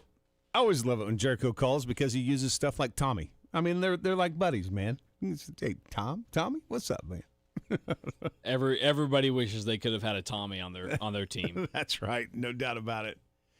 All right, one final clip that I want to play here that Mahomes had during his press conference. We just heard him talk about the turnovers. So then the next question he was asked is, so during the game, how does that affect you? How do you overcome it? And here's his answer. Yeah, I mean, I'm going to go through the play regardless of who's at what position and what the read is. Coach Reed usually does a job of kind of maneuvering it till we're getting it back to him pretty quickly there. I mean, like I said, some of the drop passes people get hung up on. I mean, even the one in the game that got intercepted, if I throw the ball at a better spot, he makes the catch and probably splits and scores. But I threw it high, hard, and it gets tipped up and picked, and people kind of put it on him, but it's really on me to make a better throw. So, I mean, just for myself, to try to make some better throws and let those guys have easier catches, especially in traffic, where they can make plays happen after the catch. And there was one point in time, too, in the press conference that you could tell he really got irritated because he was like, look, we've won 5 games in a row, man. Yeah. I mean, we seem to be back on track. We're pretty focused here. I mean, it's like if you're a top team in college football or college basketball, you get these types of questions because it's like, okay, you won, but you should have beat this team by 25 and you only beat them by 17 or, stuff like that. I mean, it's like the Saban thing a couple of weeks ago where he's doing his radio show and he's complaining about the fan base when they get frustrated that they only beat a certain team by 6 points or something and all this stuff. It's like, well, I get that frustration because the name of the game is winning or losing. But at the end of the day, it's not just more so about winning that specific game because in the Alabama case, beating a bad Florida team doesn't mean anything in the grand scheme of things. What really means something in it is how do you look doing it? Because we're trying to grade you based off of how you've won this year. The reason why Georgia was the favorite going into that SEC championship game is because they had dominated everybody all year long. The reason Alabama, people were shocked that they were able to do what they did was because they had struggled recently and they had struggled against mediocre teams throughout the season. And so it's just kind of our grading tool of you. And for the Chiefs right now, if they keep winning and we think Patrick Mahomes looks off, but then all of a sudden they find themselves in the Super Bowl again at the end of the year, it's not going to have really mattered. And, Patrick Mahomes and the Chiefs may go back and try and be like, oh, look how silly you all were. But in reality, there's no way for us to watch what we're seeing with the Chiefs right now and go, yeah, that's the team that I think is going to win the Super Bowl. So it's just more so about how we grade you in projecting how things go. And sometimes projections are wrong and other times they're right on the money. And so you just have to be open to both of those things going on. And to the point that you just made there, and I was going to bring this up too, so I'm glad you went there. At the end of the day, at the end of the year, before everything is on the line, where's Alabama at right now? Yeah. I mean, and at the end of the day and at the end of the year when we get there, where's Kansas City probably going to be at? Yep.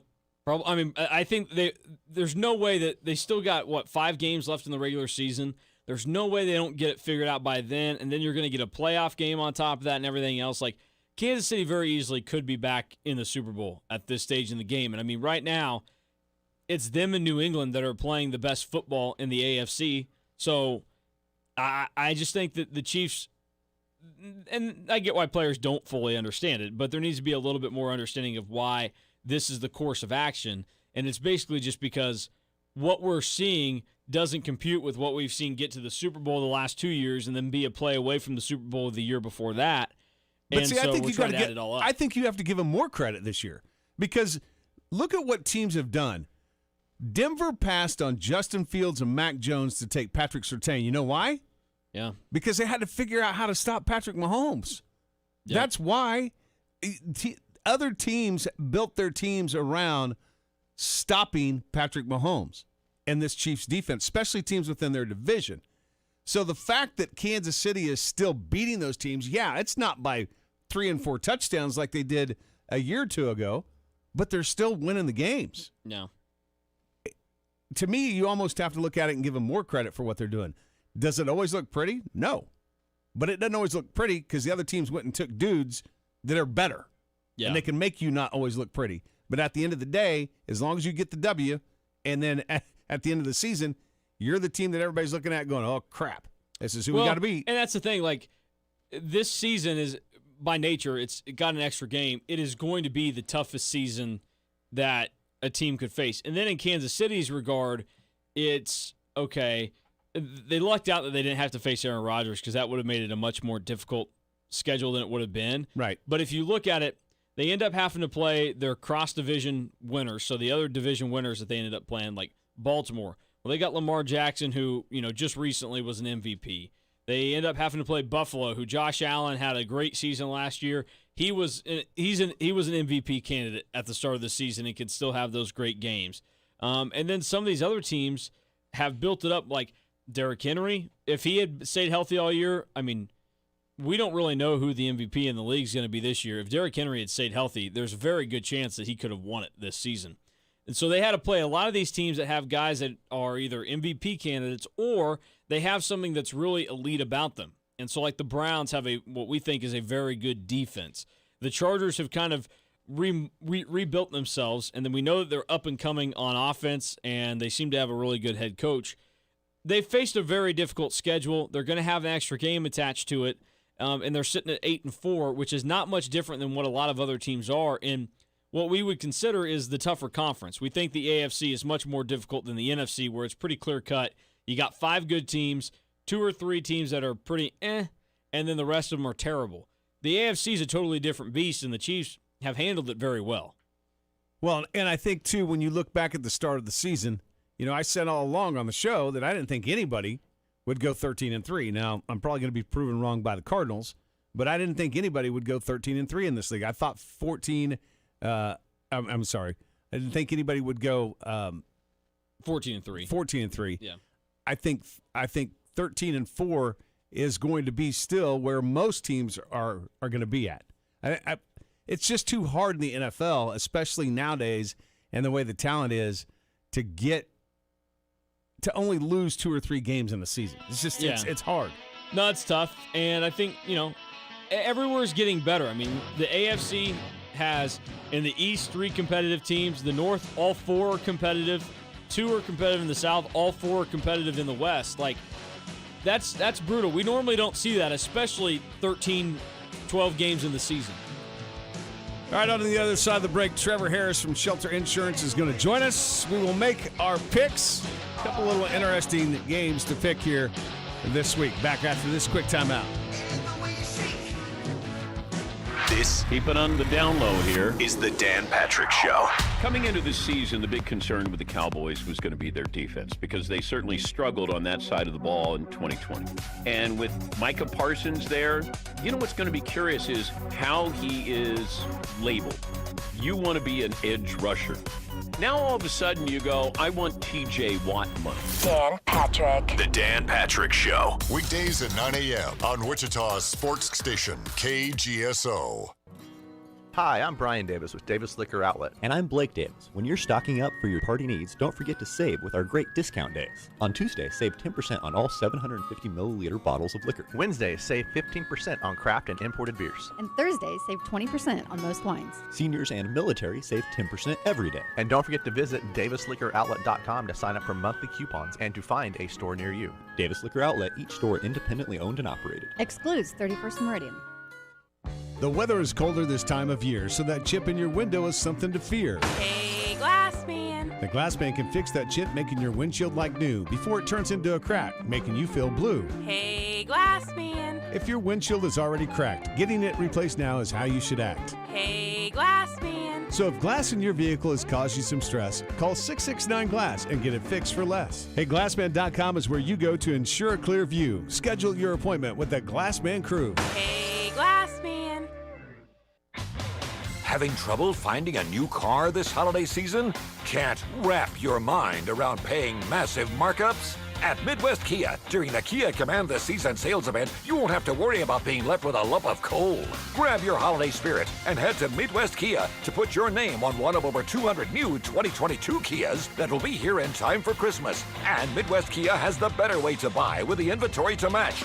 Never priced above sticker, all with the best stocking stuffer in town. Kia's amazing 10-year, 100,000-mile limited powertrain warranty. Plus, we want to get you approved, even when the other guys have said no. With as little as $600 cash or trade, you could get your credit back on track and get into a brand new Kia today. For the best car buying experience in town, visit Midwest Kia or MidwestKia.com, and you'll see why people are singing, We want to see ya in a Midwest Kia. On select models with approved credits, warranty is a limited powertrain warranty. See dealer for details. When it comes to making sure your vehicle is running perfectly on the road, do what I do. Take it to AutoTech on West Central, the one-stop shop. Their trusted ASE certified technicians are trained to provide regularly scheduled services such as air conditioning, brakes, tune-ups, fluid changes, and much more. And don't forget, AutoTech is home of the $29.95 oil change. And when it comes to getting new tires put on your vehicle, AutoTech is competitively priced on name brand tires. AutoTech on West Central. Stop by and see them or go online at autotechwichita.com. Elder abuse, neglect, and exploitation comes in many forms. Elder abuse is taking money or valuable items, pushing, shoving, or leaving bruises. It's leaving the elderly unattended or without food when they cannot care for themselves. If you know or suspect an elderly person is being abused physically, emotionally, sexually, or financially, call the Kansas Adult Protective Services Hotline at 1-800-922-5330. Elder Kansans deserve honor and respect, not abuse. Remember, elder abuse is a crime. Sponsored by the Kansas Department for Aging and Disability Services and aired in cooperation with the station.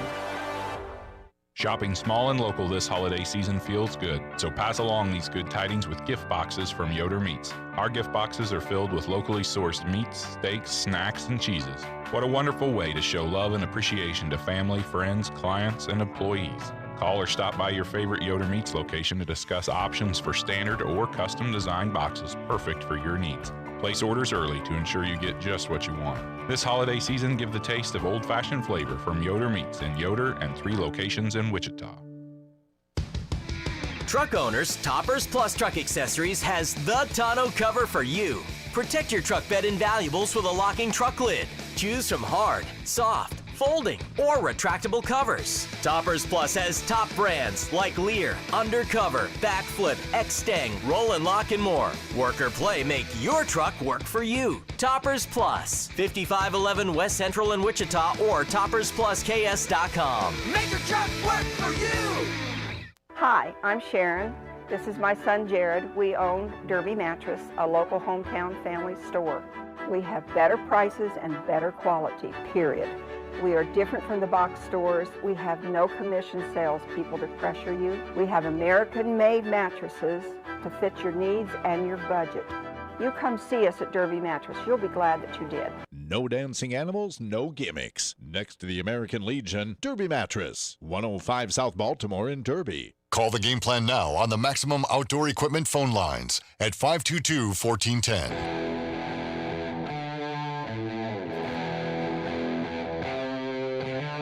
Man, I almost forgot the walk-up music for him. I'd have got in trouble again. I'd have got bad messages. Yeah. It kind of worked last week. You got a game on everybody. Oh yeah. At 4 and 6. I needed a game. I need about 8 more of those on you, right? Yep. Yeah, you're right. You need 8 more on me. You got 4. You're 4 back of Doug right now, but we'll see. A good week this week, good week next week. You could probably put yourself back above 500 or at least really close to it. Well, I'm better on the NFL picks we've established, and so you've got a couple more of those this week than NCAA. So you say that, maybe this is my week. But last week you went 1-4 in the NFL. You were 3-2 in college. Come on, man. Statistically. So yes. I've had like 3 bad weeks in a row, man. I really needed to study this a little bit more, but yeah, for Doug, this has been a tough stretch. Yeah. The last time you were above 500 was your 8-2 week. Here's what was happening the week you went 8-2. Michigan lost to Michigan State. Let's see what else happened. K-State beat TCU. The Cowboys beat the Vikings with Cooper Rush, and the Giants lost to the Chiefs on Monday Night Football. But since then, It's been a rough go at 4-6, 4-6, 1-9, 4-5-1, and then last week 3-7. But see, here's the thing, Trevor. I'm also the only one that seems to step out on a limb and pick some teams. Like last week, I was the only guy to take Alabama. It worked out for me. Okay, and I think I was the only guy to take the Steelers. You were, but in turn, you also were the guy that took a lot of the other teams as well. So, peer pressure actually got me last week because on my notes I picked the Steelers, and then listening to everybody, and I thought, you know what, I'm going to go with the Ravens, and that bit me in the butt. So what are you going to do? Yeah, I don't know what to make of the Ravens or the Steelers. Good thing we don't have to pick a Steelers game this week, though, because it's continuously just messed with everybody this year. No kidding. All right, so what do we have? We've got 3 college games. The rest are NFL, and 2 out of the 3 college games are in the FCS. Yep. Which this time of year is some fun football to watch. If you haven't checked out the playoffs in the FCS, you ought to do it. Good games. You ready? You ready to go? Let's do it. All right, let's do it. Here we go. Well, our very first game is Army versus Navy.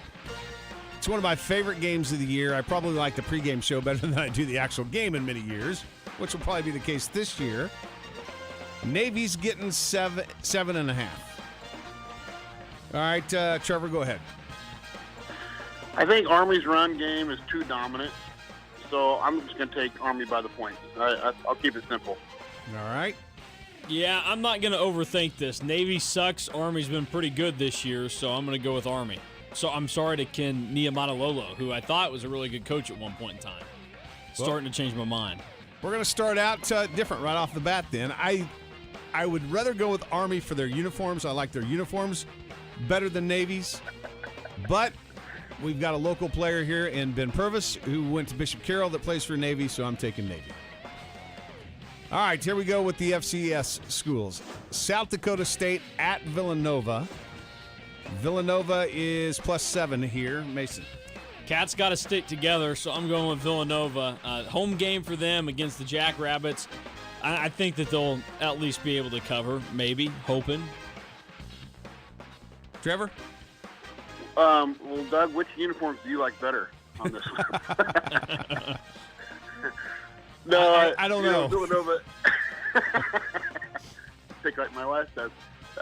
Villanova has a decent defense. South Dakota State can score, though. I'm going to take the Jackrabbits by the points. I think they're hungry, and I think they barely missed out last year, so they're ready. They're ready for it. Yeah, I like South Dakota State in this as well. Which, by the way, the only reason why I made reference to the uniforms, Trevor, is because in the Army-Navy game, they come out with special uniforms for this game, and Army's is a pretty cool-looking little camouflage that's going on. Villanova, I've always liked Villanova's uniforms, so don't worry. You guys are missing out. All right. Which mascot's tougher? I don't know. What are we going on? Probably a Wildcat over a Jackrabbit. I don't know, though. Maybe. I don't know. I think a Jackrabbit could get away from a Wildcat because I don't know what kind of cat it is. It's just wild. Yeah, I don't know. I mean, there's some Wildcats that can't even get away from my truck when I'm driving in in the morning. So, I think those are more domestic cats. No, they're wild. They're out. They're running around. Feral. All right, East Tennessee State at North Dakota State. This is a big point spread. North Dakota State is giving up 25.5. Boy. Man, in the quarterfinals, huh? Yeah. I'm going to take East Tennessee State to cover. Okay. Go ahead. Well, Chris Kleiman was a Bison at one time, and I got to go with him here. They're the powerhouse in FCS football. I think that they've been beating some teams pretty bad recently as well, so I think they continue that trend and beat East Tennessee State. I don't think there's any question as to who the better team is, but I think the spread's a bit too much, especially for a semifinal game. East Tennessee State isn't a bad team, and I don't think they're 25 points worse than the Bison. So I'm with Doug. I'll take the Buccaneers to cover. All right, so a lot of differences in the first three here. East Tennessee State, very good logo though. It's just an E, but the middle portion of the E is the outline of the state of Tennessee instead of just a regular prong off an E. Oh, I like that. All right, let's go to the NFL now. Here we go. Mason's Dallas Cowboys at Washington.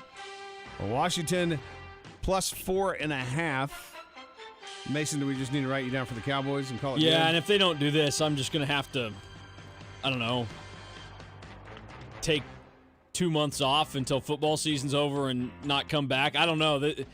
They need to step up, and this is a game that in past years they would lose. If they win this one, then I'll buy in and say that they're a legitimate threat, but they need to kind of regain their confidence and really get the confidence of everybody watching them back. All right, I told myself that I was going to pick 2 upsets in the NFL. This is one that I've been looking at. God, do I want to go there already, though? Gives me very little room for error for the rest of the picks if I do. 4.5, huh? Boy, can the Cowboys offense score? That's going to be the question here. All right, I'm going to ride with the Cowboys for one more week here and see what happens. I think it's a clean sweep. Clean sweep. They're a touchdown better team. I'm going to stick with the Cowboys. All right. Next one, the Baltimore Ravens at the Cleveland Browns. Cleveland actually giving up the points here, 2.5. Trevor, start us off. This one's funny to me because Browns played the Ravens in Week 12, then had a bye week in 13, and now playing them again back-to-back in Week 14, which means the Browns have basically been prepping for Ravens since the day after the Week 11 game ended. 2 straight games against the same team. I think that will do them good. I think the Browns win by at least a field goal. Pretty sure I made the same pick a few weeks ago and it bit me in the butt, so we'll see what happens this week. Yeah, guess if they're playing back-to-back games against the Ravens, you can make back-to-back same picks in this game. All right, Mason, go ahead. I don't love this one. The Ravens, I just think that they're going to have to kick out of this funk at some point. They've got the better talent, so I'm going to go with the Ravens begrudgingly. Now, correct me if I'm wrong here. Isn't this the game that the Ravens threw 4 interceptions in or turned the ball over 4 times and still won? Yeah, they made a lot of mistakes, certainly. Yeah. All right. I kind of like Trevor's logic here. I think that the Browns have been preparing for this for a long time. If anything, in your bye week, you can look at it and go, look, we got the ball 4 times. We got to be able to win football games when we do that. So maybe they fix some of that. I'll take Cleveland in this game as well. But might they overthink it? They might. 49ers at the Bengals. The Bengals are only giving up 1.5. I'll take the Bengals in this game. I'm going to ride with the 49ers. Coming off a disappointing loss at Seattle last weekend, I think that they go on the road and they are highly motivated. Cincinnati's been really hot and cold this season, and so it's about time they probably run another cold one out there after bad loss against the Chargers. We might see Cincinnati start to regress a little bit. Yeah, I'm going to take the Niners, too. I think it's going to be a high-scoring game. Both teams are pretty decent on offense and less decent on defense, so it's going to be a shootout. But I'll take the Niners on the road. Man, I got 2 games where I can get up on both of you here now. I love it. All right, the New York Giants at the Los Angeles Chargers. Chargers are giving up 10. Trevor, go ahead. I'll stick with the Chargers here by 10+. Their defense, though, has been terrible this year. I just don't think it matters as much against the Giants. So I'm going to stick with the spread. All right, for me, first upset pick of the NFL right here. I'm going with the Giants. Chargers have a lot of guys out, receiver-wise, on COVID list. I think the Giants' defense is good enough to stay within the point spread. I don't know that the Giants win the game, but I think they stay within the spread. I am also taking the Giants. This is a game where I feel like we'll be sitting there. You'll be watching another game Sunday afternoon, and then all of a sudden, like, you'll see the score go across the bottom of the screen, intermixed with all the fantasy numbers that Doug loves to see. But it'll be like New York 7 and the Chargers like 10 or something, or 9. It's going to be a really weird, low-scoring game, and you're going, how are they not putting them away? And I think the receiver trouble may be an issue for Justin Herbert, so I'm going with the Giants. All right, the Buffalo Bills, who we all thought to start the season would be a huge contender for the AFC. They are traveling to take on, as Jericho would say, Tommy. The Bucs are giving up 3.5 points here. Mason, go ahead. I am going to go ahead and take the Bucs in this game. I think Buffalo needs to get some things corrected. Home game for Tampa. They're going to be able to put them away. Trevor? I kind of like the Bills here, even after watching them lose Monday night. This could be another one that bites me, but I'm going to take the Bills with the upset. Well, we'll give Mason a chance then to get a game on us because this will be my second upset pick of the NFL. I'm going to take the Buffalo Bills to win the game by the point spread that the Bucs are favored by. The Chicago Bears at the Green Bay Packers, a 12.5-point spread. Green Bay's giving up the 12.5. I'll start out with the Packers. Going Packers as well. Bears are dead. Don't need to worry about them anymore. Here's the funny thing. Last time they played this year, Aaron Rodgers literally screamed at the fans, "I own you." And he wasn't wrong. Yeah. And that was in Chicago. Now he's at home. He's in prime time. I'll take the Pack in this situation, even with the 12.5. So, yeah, Pack all the way. All right, final game here on the slate. The Los Angeles Rams at the Arizona Cardinals. Cardinals, best team in football. All year long, I've been trying to talk myself out of the fact that they're the best team in football, and every week they just keep proving me wrong. Cardinals are giving up 2.5. Trevor, go ahead. Stick with the Cardinals. They're at least a field goal better team. And they should be full strength this week, which means they're going to be scary good. So I'm going with Arizona. I'm actually going to go with the Rams. I think I've done this a couple times this year, and this time it seems like it should be for real. But the Rams need to have this game where they're going to get out of this funk at some point, and they're going to beat a good team. Arizona's probably due for a loss. I think that the Rams get the job done on Monday night. Man, this one's a difficult one for me because I kind of agree with you. I think that Aaron Donald and Von Miller and that defense, they got to have some kind of a showcase game here, don't they? With all that talent? You'd think. And going up against Kyler Murray, you got a good opportunity here. Ugh. May give up a game here, but I'm gonna agree with you, Mason. I'm gonna take the Rams as well. All right, well, quite a few differences this week. Yeah, I should be able to make some moves this week then. Yeah, no doubt about it. You got to gain some ground.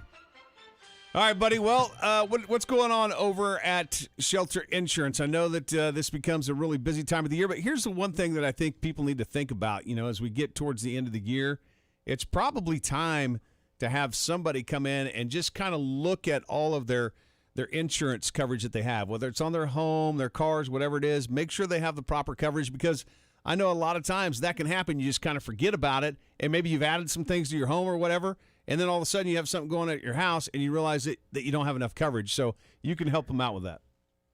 Exactly right. You know, those insurance reviews periodically are very important because things change in life, and you add things, especially this time of year. You know, there's gifts coming, so whether it's jewelry or firearms or trailer, ATV, antiques, whatever the case is, most companies have some sort of differences with regards to coverage. So there may not be enough coverage for those particular items on the basic homeowner's policy. So call your agent, find out if there's any gaps in coverage, make sure those items are covered the way you want them to be covered. And if you can't get a hold of your agent, call me. We'll help you, 942-7887. And just a good review of what you've got, making sure you got the right coverage for the worst day when it happens. That's a good thing to plan ahead for. See, he's so nice. He's like, well, call your agent first. No, look, just call Trevor. He knows what he's doing. He's been doing this a long time. I guarantee he's going to take care of you. He's been my agent for a long time. So just call him, 942-7887. Save yourself some time. 942-7887, and he'll help you out. Trevor, appreciate you, man, as always. Thank you, guys. Have a great weekend. All right, we'll see you. There he goes. Trevor Harris, Shelter Insurance. Give him a call, 942-7887. Tell him you hear him make bad picks every week. He'll love it. Back to wrap up the hour. Josh and Michael from Best Body Shop probably waiting outside. We'll get those guys in here next. This holiday season, Wichita's sports station KGSO is giving you a chance to win a car, but you can't keep it. That's right. To start the new year, we would like for you to help take care of those in our community that are less fortunate by winning a car, then giving it away to St. Anthony Family Shelters. Listen to the game plan and the press box to qualify. And look for us at live broadcasts. Win a car you can't keep with Mays Motors, Catholic Charities, and Wichita Sports Station, KGSO. Hey parents, let's talk driver's education. The Wichita Driving School offers classes that make it quick and easy for your teen to learn his or her driving skills. 8 hours of in-class instruction and 6 hours of driving instruction. This is great for busy schedules and conflicts. The Wichita Driving School also offers classes for adults as well. Driver's education completed quickly and effectively at the Wichita Driving School. Visit wichitadrivingschool.com and sign up today. That's wichitadrivingschool.com. Rusty Eck Ford is making this holiday season one to remember with savings on every new and pre-owned vehicle on the lot. And we're spreading the holiday cheer with 0% APR financing on select new F-150s, Expeditions, Escapes, and more. But why stop there? Here's another present. How about no payments till March 2022? Want more under the tree? Get Ford rebates up to $1,000. Rusty Eck Ford is spreading the holiday cheer with great deals on every new Ford and pre-owned vehicle. Don't see the vehicle you want? No problem. Order yours today and lock in these amazing incentives that have never been higher. Make this a season to remember at Rusty Eck Ford. If you don't come see us today, we can't save you any money. RustyEckFord.com. Offers valid on select in-stock vehicles with approved credit plus tax and fees. Not all qualified. Limited term financing through Ford Motor Credit. 0% APR for 60 months is $16.67 per month per thousand finance. Interest accrues from date of purchase. All Ford rebates to dealer. Offers cannot be combined. Offers expire month's end. Clearwater Liquor. It's time to stock up on all your favorite beers, wines, and spirits. Whether it's for the big game, special occasions with friends and family, or you just need to restock, Clearwater Liquor is there for you. Stop in on Wine Mondays and get 20% off any bottle of wine in the store. Plus, all active military or veterans always receive 10% off. And you know you'll always get the best customer service each and every visit. Clearwater Liquor. 560 North 4th Street in Clearwater. Open till 10 p.m. Monday through Thursday, 9 a.m. to 11 p.m. Friday and Saturday, and even noon to 6 on Sunday. If you're the owner of a flat roof, whether the property is commercial, business, or residential, you know a flat roofing system is different than any other system. That's why when it comes to a flat roof that's built to stay, the only name to know is Ray. W-R-A-Y Ray Roofing Incorporated aims to provide the best designed and most effective roofing system for each customer while maintaining a highly economical balance. Taking pride with meticulous work on each project is Ray Roofing, online at WRAYroofing.com. Michael and Barb from Best Body Shop join us now, and they've got a great promotion going on this December. Tell everybody about it. So we have a promotion right now called the 25 Days of Christmas. What you'll do is you'll visit our Facebook page at Best Body Shop in Wichita. Make your guess each day on the question that we post at 9 a.m., and each day we're going to pick a new winner. This is our way that we can have your back, that we can give back to the community that has supported us over the last 8 years of us being in business. Find Best Body Shop off West Kellogg and call it 516-3827. Also on Facebook at Best Body Shop in Wichita. Where will you find the best deals? Horse Trailer Sales, because they make it easy. You've been running all around, but you still haven't found the kind of deal that you're looking for. Come on down and see us, and we're going to show you how we can save you so much more. We make it easy. We make it easy. New or a great selection of quality pre-owned trailers? When you're looking for the dealer that will treat you right price-wise and otherwise, well, we make it easy at Horse Trailer Sales. We've got what you're looking for. And at Horse Trailer Sales, that goes for service too. At Horse Trailer Sales, you'll find easy bank financing. You deserve the best, and we make it easy at Horse Trailer Sales. Come on in today and see what we've got, because we'll save you so much more at Horse Trailer Sales. We make it easy. Horse Trailer Sales, 6901 South 183rd Street West in Viola. Yeah, we make it easy. Morning weather on KGSO has been brought to you by the Wichita Driving School, offering personalized driving courses for teens and beginning drivers. Check our East and West location classroom schedules at wichitadrivingschool.com. Increasing clouds today, but a nice day with highs in the lower 70s, about 70 in Wichita. We will be windy though, west wind 20 to 25, gusting to 40. Tonight, partly cloudy, could have a rain or snow shower around, still rather breezy and much colder with lows in the mid to upper 20s, about 28. I'm Cake meteorologist Cameron Venable. That's your latest Cake First Alert weather update on Sports Radio KGSO. It's currently 44 degrees. Hi, it's Colin Coward. Now back to the game plan with Doug and Mason.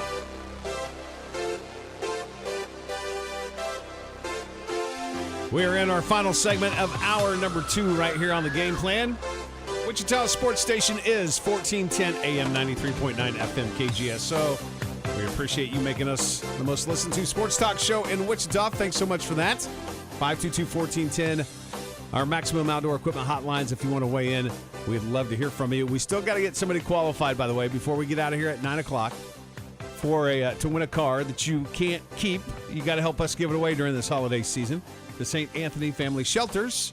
So that's still coming up here within the hour. We appreciate everybody participating with that. We'll have the sounder coming up for you. Michael from Best Body Shop stepping in studio with us. Michael, how you doing? Morning, fellas. I'm doing surrounded. good. I'm surrounded here, man.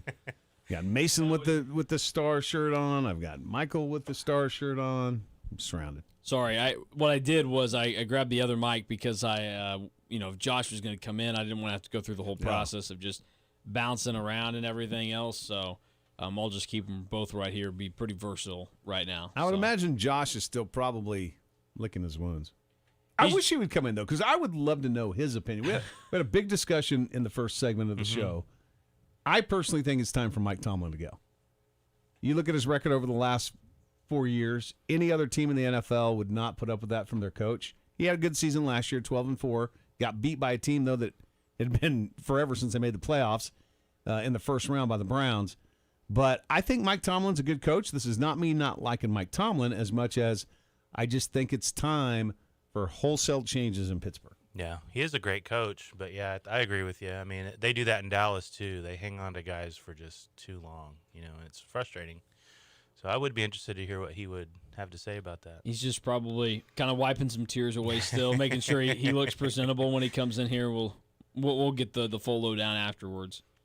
So you come in here, and I've noticed over the last couple of weeks, and maybe, we just met about a month or so ago, the beard's starting to get a little longer here. Okay? Yeah. It's not gray, so I'm not going to call you Santa Claus, but I know you've been playing a little Santa Claus over at Best Body Shop. Yeah, so, maybe I do have some grays coming in. I always blame that on my kids, but maybe that is because we're giving Santa a run for his money. I don't know. It's that's that movie with Tim Allen where he turns into Santa Claus because he knocks him off the roof or whatever. Yeah. But no, we're having a lot of fun, guys. We're giving away some great gifts from these local stores. The Nifty Nut House, we had them. Nameless Coffee, those guys threw in a bundle, and we've just had some really great gifts to give away. We just gave away some Shocker tickets last night. Nice. And then we're going to have a few more people coming in, I would think, today and tomorrow to pick out their gifts. So we have a lot of great stuff left. It's funny to see the thought process when somebody comes in and they have to pick. Like, they look at the shape and and then there's Josh. But yeah, so we still have a lot left under the tree, guys. We have one contest every day up through the 24th. And the cool thing about it is if you win one of those first through the 24th gifts, you're automatically entered to the grand prize, which is that Traeger pellet grill, the bundle of meat from Yoder Meats. We got the pellets, spices, everything you're going to need to get rolling. We've got it. So that's exciting. And Josh, what's up, man? I still have faith in Mike. You do? Oh, yeah. There we go. Okay. Just with 149, he just tied Bill Cowher, but he's not Bill Cowher. It's just one of those things that, you still have faith in, but he is not Bill Cowher. I was a big Bill Cowher fan where he got into their grill, screaming and yelling.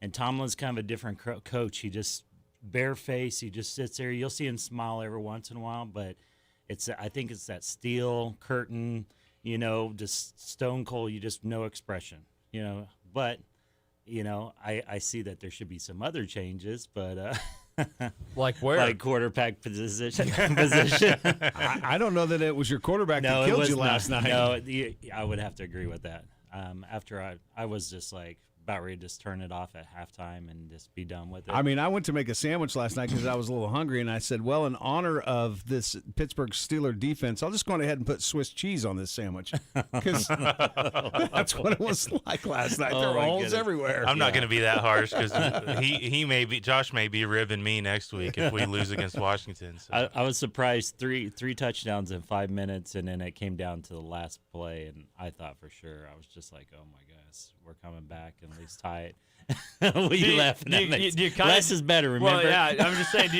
you kind of just wish like they hadn't even acted like they were going to get back in the game? Because then you stayed up late, you watched it all, and it's like, oh, that's kind of a bummer. That's how I am sometimes. It's like, I don't know why I subject myself to this because, like, don't give me hope. Get close enough to lose, I guess, but. Yeah, I think the biggest thing is of course I still have faith in Ben, but it's one of those things that last year we were undefeated for so long, and then it was just like a nosedive. I starting to feel like a Kansas City Chiefs fan when it comes to playoffs, but no, it's you still got to stay with your team and still got to believe in them and stuff, and hopefully the best. This might be a wake up, and it might not be a wake up. And it says, hey, we got a bunch of hard games. Let's see what we can do and finish the season out with our head strong and head high. So, I love your. Like a coach. You did. I was like, maybe you're taking over for Mike Tomlin next year. I love it. Wouldn't surprise me. Josh is everywhere, guys. I love how optimistic you are, Josh. I know. Man, what I saw last night.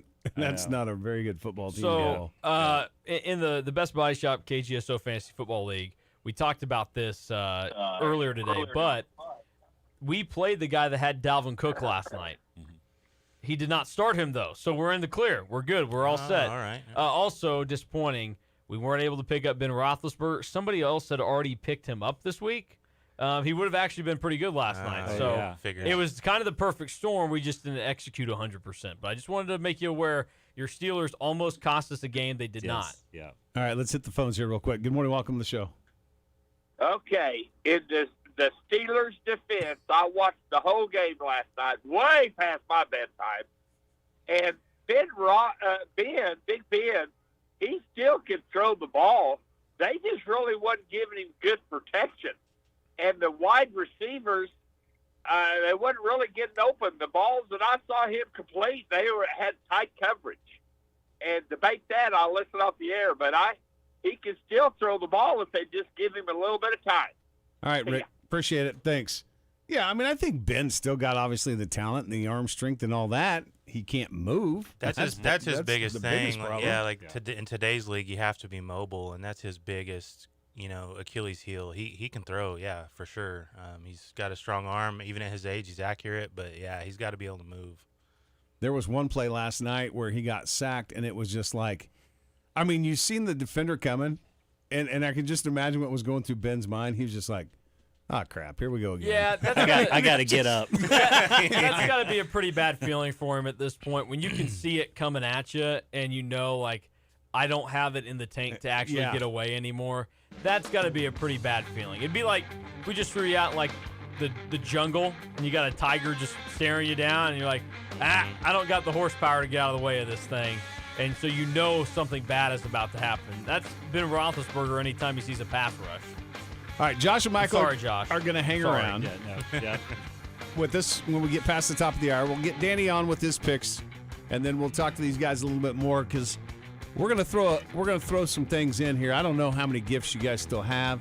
We got some things that we want to throw in from KGSO to get you some more gifts for the big Christmas giveaway that's going on right now at Best Body Shop. So hour number 3 of the show straight ahead. We'll kick off the hour with everybody's favorite. Danny Stuckey makes his picks. It's straight ahead here on the Game Plan.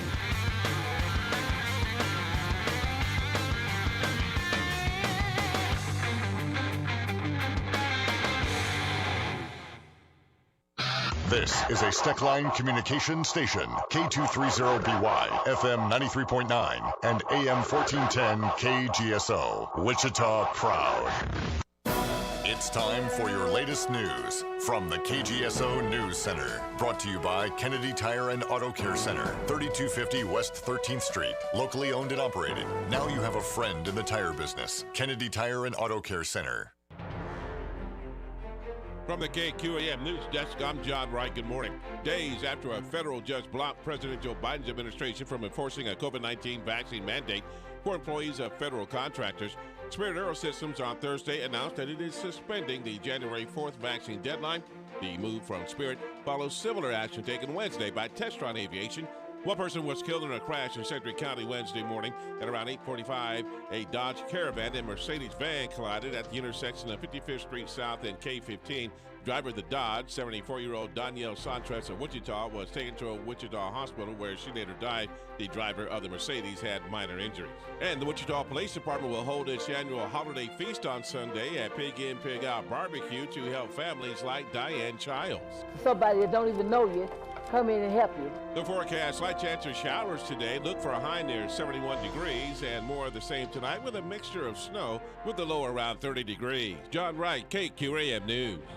A great honor for former Northwest running back and current Iowa State running back Breece Hall. He has been named the Associated Press Big 12 Offensive Player of the Year for the second year in a row. Breece is the Big 12's leading rusher with 1,464 yards and 20 touchdowns. Breece Hall also has an active FBS record with a rushing touchdown in 24 consecutive games. Thursday night NFL football, the Pittsburgh Steelers tried to make a comeback after going down big to the Vikings, but the Vikings held on to win 36-28. From the KGSO Sports Desk, I'm Doug Downs. The Sports Report is built by Burwell Construction. Whether it's a roofing, siding, guttering, windows, or you just want a brand new deck in your backyard, call Burwell Construction or find them online at burwellconstruction.com. Central Livestock LLC of South Hutchinson is your home for cattle sales, tack and horse sales, sheep and goat sales, hog sales, and more. Central Livestock LLC of South Hutch has hay sales every Tuesday at 9 a.m. with cow sales at 11. Every second Saturday of the month, enjoy tack sales at 9 a.m. with horse sales at 1 p.m. And every third Saturday of the month, they have your hog sales starting at 11 a.m. with goat and sheep sales at 1 p.m. See consignment lists, a sales schedule, and more information on their website at centrallivestockks.com.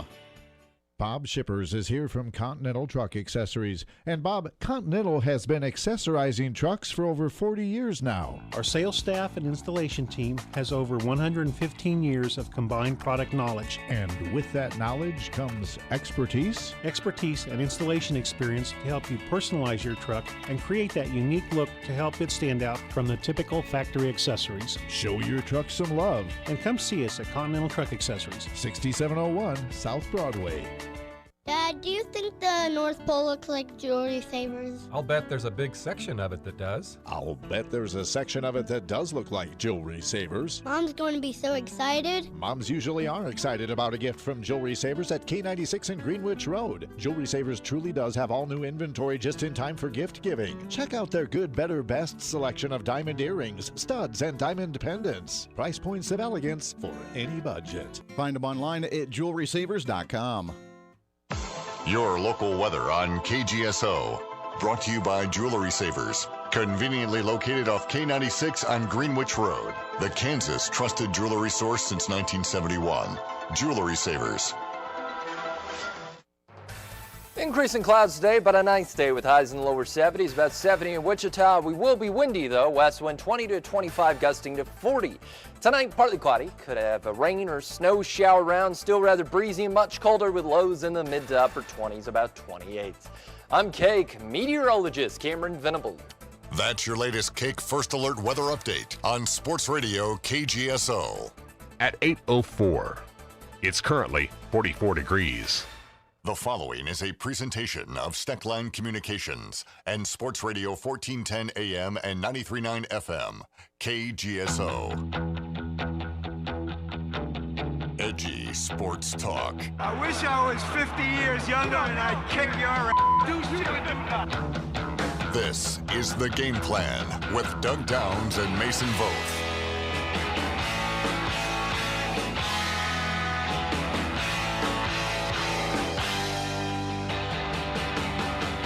Got a full studio in here to start off this hour. Michael and Josh from Best Body Shop joining us as we get hour number 3 of the show underway. We are live from our Seven Clans First Council Casino Hotel and Resort Studios right here on the Game Plan. Wichita Sports Station is 1410 AM, 93.9 FM KGSO. And as we do every Friday during the fall, we bring in our good buddy, Danny Stuckey from down there in Atlanta, Texas. Danny, how you doing?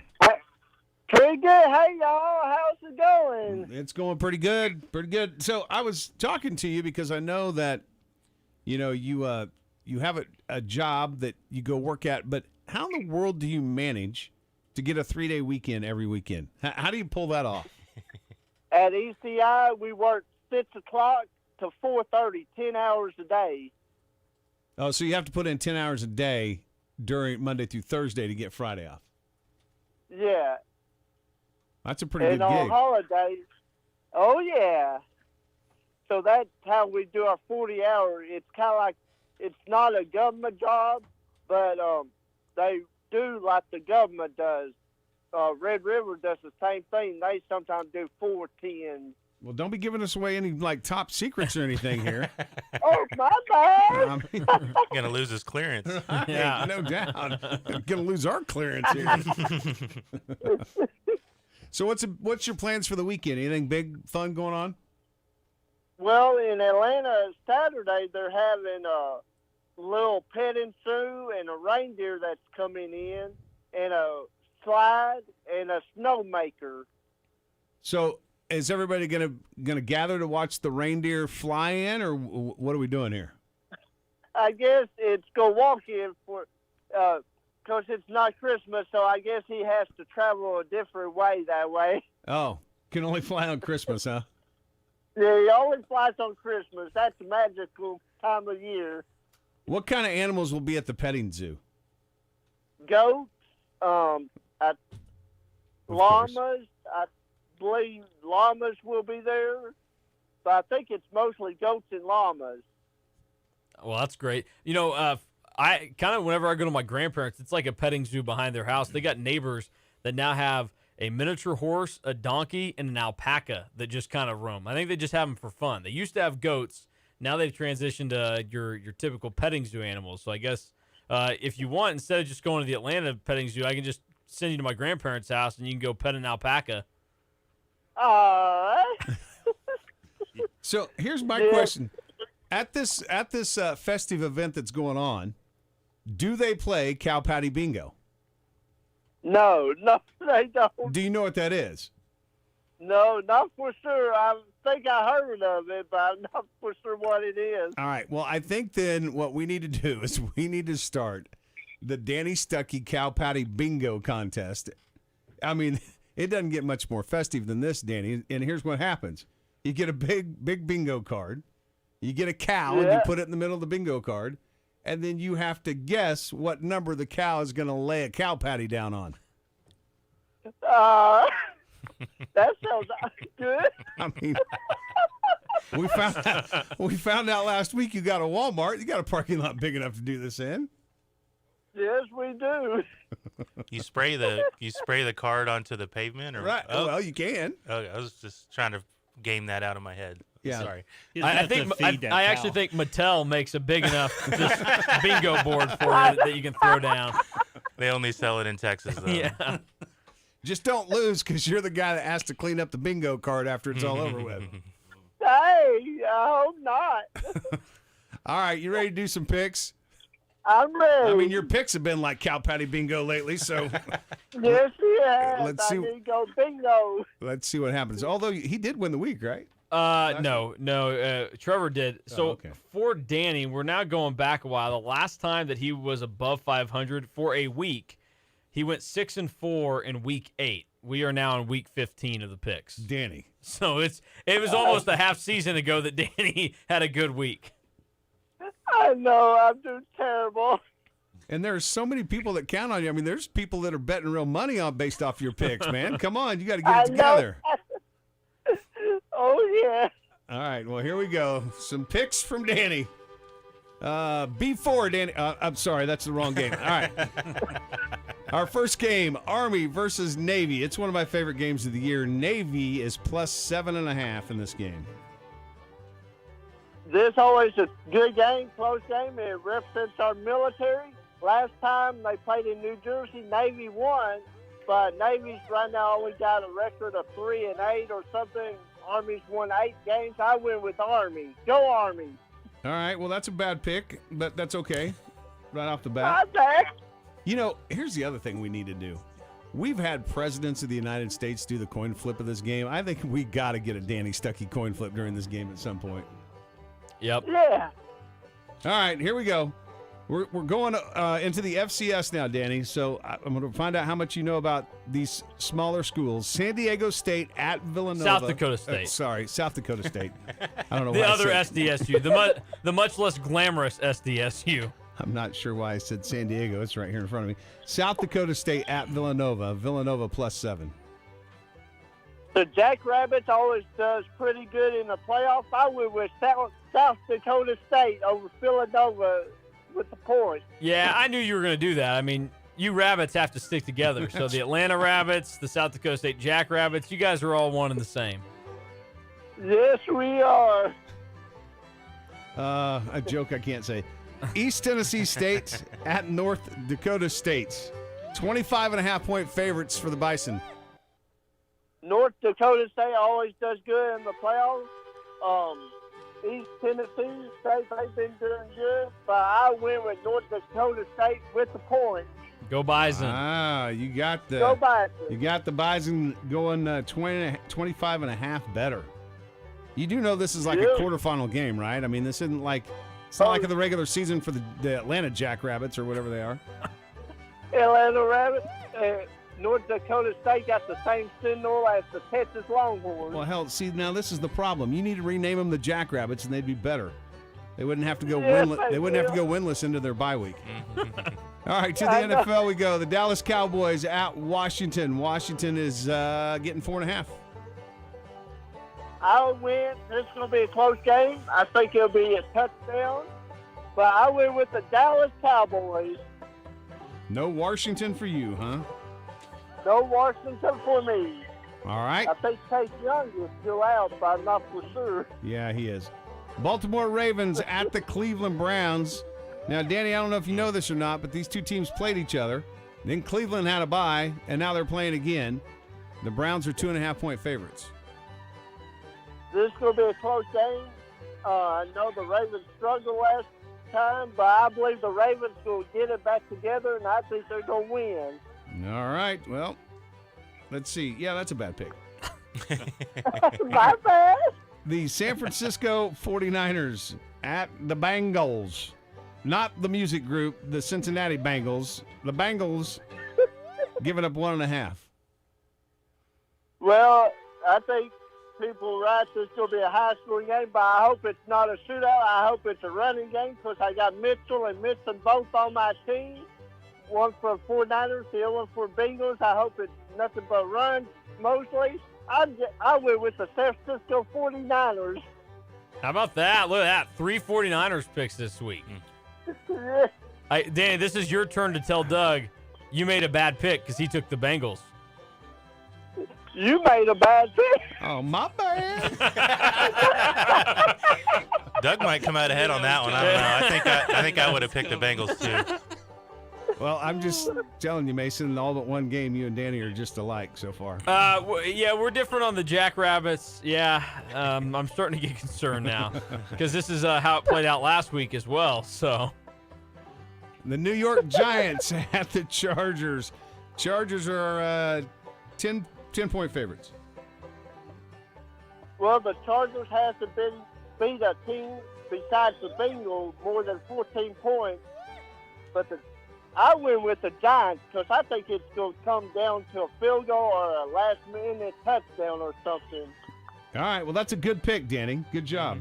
Thank you. Although we're still the same because I also took the Giants. Yeah. So it's getting iffier and iffier as we go on with this. Buffalo Bills at the Tampa Bay Buccaneers. The Bucs are 3.5-point favorites. Tom Brady's 32-3, I believe, will get the Bills. If Tom Brady does a great game, I went with the Buccaneers. Good pick. Yep, Danny. still staying right there with Mason. All right, the Chicago Bears at the Packers. Packers are 12.5-point favorites. Well, last time the Packers beat the Bears by 10 points. This time it was 33 degrees weather, no wind. Factors I read there won't be no wind like the Patriots and the Bills. But I still went with the Bears to lose, but within 12 points. I picked the Bears. The streak breaker. Wow. Got away from Mason finally. And, you know, you got away from Mason with probably the worst pick that you've made so far, but that's nice. Good job. Yeah, thank you. The Rams at the Arizona Cardinals. Cardinals are 2.5-point favorites. I'm with you guys, or I picked the Cardinals to win. Well, then you're not with us. You're with Trevor. Oh, my bad. Interesting. Those were the games that I expected us to be different on all of a sudden. All right, Danny. Well, enjoy your weekend, man. Enjoy all the festivities. Don't turn your back to one of those goats because he might just get you right in the butt. So you got to be careful. Thank you. All right, have fun this weekend. Y'all too. As Danny Stuckey always says. Oh, yeah. See you, buddy. There he goes. Danny Stuckey. Always have fun with Danny. You know, they're projecting 4 to 6 inches in Wisconsin this weekend. Oh, yeah. So it's gonna be it's gonna be a snow game. It's gonna be interesting. That might get wild. There's a huge front coming through. They said there's a huge front. I was watching the news, and it's gonna start in Missouri, go all the way up, and yeah, it's gonna be snow like crazy. Unfortunately, it's today and tomorrow that they're forecasting the snow. Sunday is gonna be looks like mostly sunny. Mostly. It'll be cold, but right. we may not have the snow. So we need something to go on with this system. And look, I don't know enough about weather, but we need something to get it to stall and then, get it to go a little later. So right. I think it all depends on how fast the citizens of Green Bay can shovel the snow out of it. Because don't they go in and they give them tickets to? Yeah, they're cheap, so they're like, hey, shovel the snow out of the. We'll seats. give you a nosebleed ticket to a game against a team that has 4 wins this season. Well, there you go. They own the team, so they might as well take care of it. That's true. That's part of the whole deal. Yeah. I'm a little upset that the weather's going to be so nice for the Army-Navy game because that's one thing that does make that game. Well, it's supposed to rain. I think that we don't want that. That's the one thing that makes that game fun is when it's cold and a little snowy. And I think it rained last year, didn't it, for that game? Actually, there's snow coming, isn't it? They got 60 tomorrow. They say it's going all east. Tomorrow they'll get rain. They're going to keep it a little warm tomorrow. 66 degrees is the high in New Jersey. That's unfortunate. What we really need is somebody with the way social media works now. There are enough Twitter accounts devoted to different things. We need somebody to create a Twitter account that is just about like when there's going to be a snow football game. So whether it's college or NFL, and then they can just tweet out like, here are the expected snow games for the weekend, as opposed to, I don't really want to go through 16 weather forecasts this week to try and figure out what's going on. Well, you can eliminate everything in California and Miami. So That's true. That's true. Or Florida, We're probably not going to get anything out there. Hi, good morning. Welcome to the show. Hey, guys. Jericho. Hey, why would you guys poo-poo all over the snow shovelers? I don't even like the Packers, but that's like one of the coolest things in sports that an average Joe can walk in there, work for a few hours, and then get a ticket to a game instead of shelling out and do the work for a multi-million-dollar company that they certainly have the resources to have somebody else do for them, and be like, hey, these overpriced NFL tickets, we'll give them to you for free just if you shovel all of our snow. You got to get here early, but we'll give you maybe a cup of hot chocolate in there. I don't know. I just think it's kind of weird that this is something that we do and how people, get taken advantage of in some way. I think that's better than like some guy that owns a company with 40 employees that pays them all $15 an hour to do all the work, and then he sits there and rakes in the $7,000 a week contract to clear out the snow for the football game. It's just kind of like the small town thing that is cool about Green Bay, and it's just one of them things I think is neat. So thanks. Thanks, Jericho. I'm with you. I like it.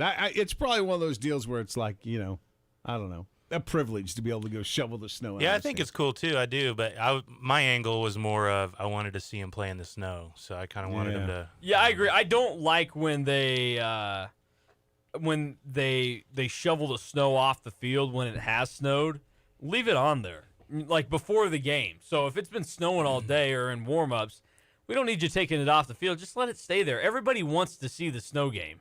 They don't want you taking it off the field. But in places like Green Bay, that snow could be like a foot deep. Those dudes don't want to do that. That's why that Lions-Eagles game, like 8 years ago now, might be the best snow game of all time because it was coming down so fast and hard, they couldn't even keep it off the field, and like the ball was getting buried and everything. That's what we want. But the Sporting News actually wrote a story yesterday and said that mild wind, lack of rain and snow in forecast eases fantasy stardom sit-em decisions. So for fantasy football, they're not worried about the weather at all in any of these cases. But it'll be really cold on Sunday night for Bears-Packers because it's the Sunday night game. Oh, yeah. So there you go. They'll be close to freezing for that. We just need to get some precipitation in Might the air. get some flurries or two then, because anytime it gets cold and dark like that in Green Bay, it happens.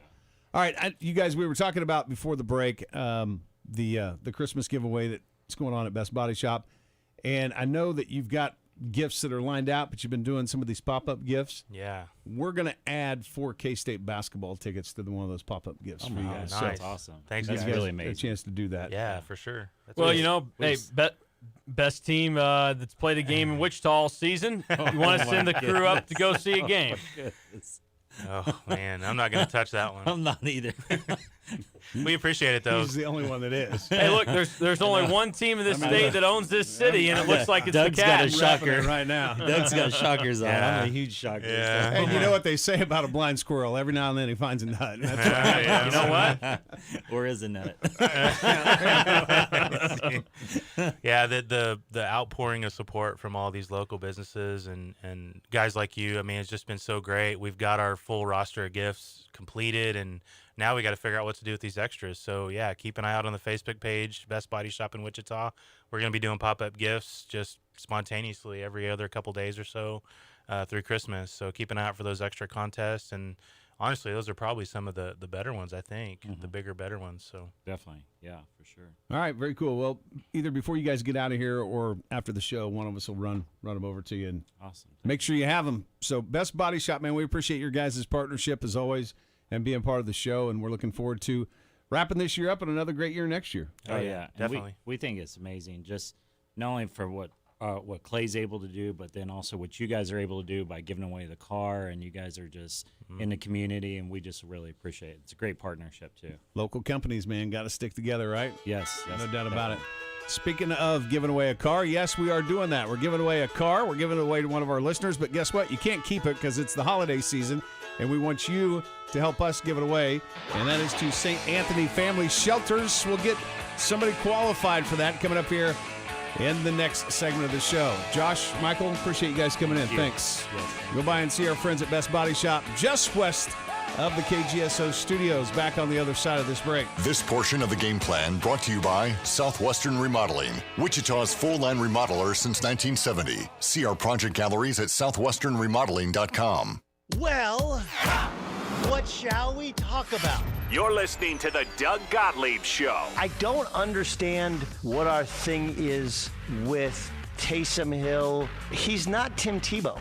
Do I think he has the makings of a great quarterback? No, but he's pretty good and a different sort of athlete. And you do get some value out of him, moving him all over the field. The Doug Gottlieb Show. Weekdays at 2 p.m. on Wichita's sports station, KGSO. The holidays bring family and friends together to tables filled with delicious food. Make the centerpiece of your holiday table smoked and cured meats from Yoder Meats. Bring in the holidays with Yoder Meats custom smoked turkeys or fresh turkey, cured hams, prime rib, or specialty meats like lamb and goat, all hand cut for your gathering. Stop by your favorite store today and let our team help you find the right cut of meat to impress your holiday guests. Place orders early to ensure you get just what you want. From our table to yours, taste the old-fashioned flavor at Yoder Meats in Yoder and 3 locations in Wichita. Having trouble finding a new car this holiday season? Can't wrap your mind around paying massive markups?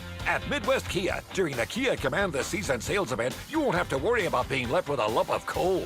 Grab your holiday spirit and head to Midwest Kia to put your name on one of over 200 new 2022 Kias that will be here in time for Christmas. And Midwest Kia has the better way to buy with the inventory to match.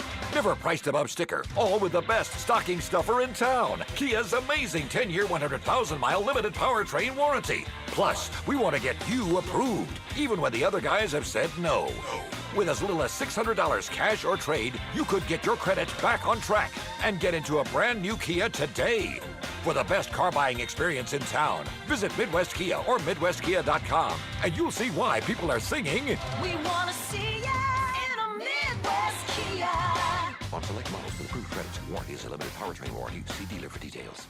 Professional excavators and homeowners, safety always comes first, and safe digging is no accident. So before you begin your next digging project, remember to call Kansas 811 to have your underground utility lines marked for free. Know what's below. Call 811 before you dig. So play it safe. Put down the shovel, pick up the phone, and call 811 first. This message is brought to you by Kansas 811, reminding you that no matter if your digging project is big or small, don't make a judgment call. Always call 811 before you dig. Hey parents, let's talk driver's education. The Wichita Driving School offers classes that make it quick and easy for your teen to learn his or her driving skills. 8 hours of in-class instruction and 6 hours of driving instruction. This is great for busy schedules and conflicts. The Wichita Driving School also offers classes for adults as well. Driver's education completed quickly and effectively at the Wichita Driving School. Visit wichitadrivingschool.com and sign up today. That's wichitadrivingschool.com. When the days get shorter and the grass stops growing, it's time for Maximum Outdoor Equipment's Early Bird Winter Service discounts. Call Maximum before the end of the year and save 25% on labor, or get free pickup and delivery within a 25-mile radius. And next spring, when you're ready to start mowing, your mower will be ready too. Maximum Outdoor Equipment knows mowers. They've been focused on selling and servicing lawnmowers for over a quarter of a century. They also know come spring, there will be a whole lot of people wanting to get their mowers in to be cleaned and sharpened. Because while a whole lot of places can sell you a mower, not many places can service them. So give your mower some end-of-the-season love and save money now and be ready to mow next spring. Call 943-0201 before the end of the year to get an early bird winter service discount from Maximum Outdoor Equipment, just south of Kellogg on West Street and online at MaximumOutdoor.com. Maximum Outdoor Equipment. There is a neighborhood sports bar on Northwest Street that everyone knows, and that is Quincy's Bar and Grill. Why does everyone know about Quincy's? Because they're Wichita's longest-running sports bar and grill, and a place people gather to watch all their favorite sporting events. Basketball or the NFL, you will find your favorite team on over 40 high-def TVs. Enjoy a cold one from the bar. Get lunch or dinner from the famous Quincy's Bar and Grill menu. But more than anything, enjoy your time in a fun and friendly atmosphere. Quincy's Bar and Grill at the corner of 21st and West. Come for the games, stay for the fun. When you were putting up your holiday lights, did you notice your roof was not in the best of shape, or you found rotten boards on your house? Then now's the time to call Burwell Construction. The longer you wait, the worse the damage can get. Burwell Construction is a local roofing and construction company in Kansas for over 35 years, and you can trust Burwell Construction. Don't let the winter come and go before you call Burwell Construction. Find out more information and their number at burwellconstruction.com. If it's built well, it's Burwell. Burwell Construction. Call the game plan now on the Maximum Outdoor Equipment phone lines at 522-1410.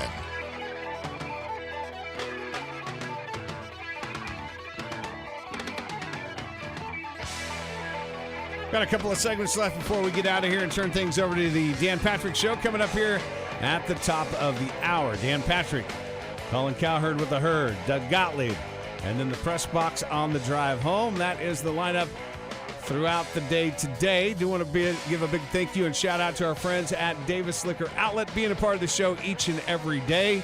We tell you this every day, and we mean it. If you need to get something that to get hooked up here for the weekend, make sure you go by one of the 4 Davis Liquor Outlet locations, all 4 of them independently owned and operated.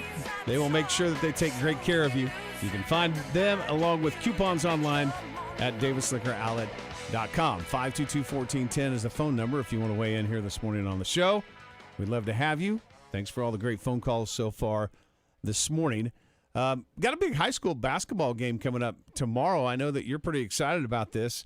we've tried for a couple of years to get a Sunrise Christian Academy game on, and it seems like every year weather's kind of played a factor, and we haven't been able to do it so far. So tomorrow, Sunrise Christian Academy, they're going to play a game at Bishop Carroll High School. It's going to be a game that will be on ESPN as well as right here on KGSO. So big-time basketball tomorrow. I'll see some of the better players in the country, or the top recruits in the country, get together tomorrow. Yeah, pretty big time. Got a bunch of guys that are, some 4-stars involved in the game, some dudes that are committed to either some really notable schools already or have the offers out there. Lalu's got a guy that's committed to play at Notre Dame this upcoming, following this season. Also highlighted really in this area for Taj Manning, who's a 6'7" guy that's already signed to go play at K-State next season. So you'll get a little bit of local flair in that. And then and you got Grady Dick, too. Yeah, Grady Dick will be playing at KU next year. Jeremy Fears is another La Lumiere guy that he's got tons of offers right now from everybody, but, including KU, K-State, Iowa State, Nebraska, Oklahoma State. So teams even in this area, Creighton also on that list. So a lot of guys that are going to be possible dudes that you're seeing a lot of playing college basketball next season. So Sunrise, this is a big game for them. They're coming off their first loss last weekend. They lost to Montverde, so they're going to try and bounce back this week. What is Sunrise's record this season? They're now 8-1, so that was first loss of the year, sitting nice. Lalu is 8-0 this season. They won their first 3 games of league play and the new NIBC that they're a part of. Sunrise,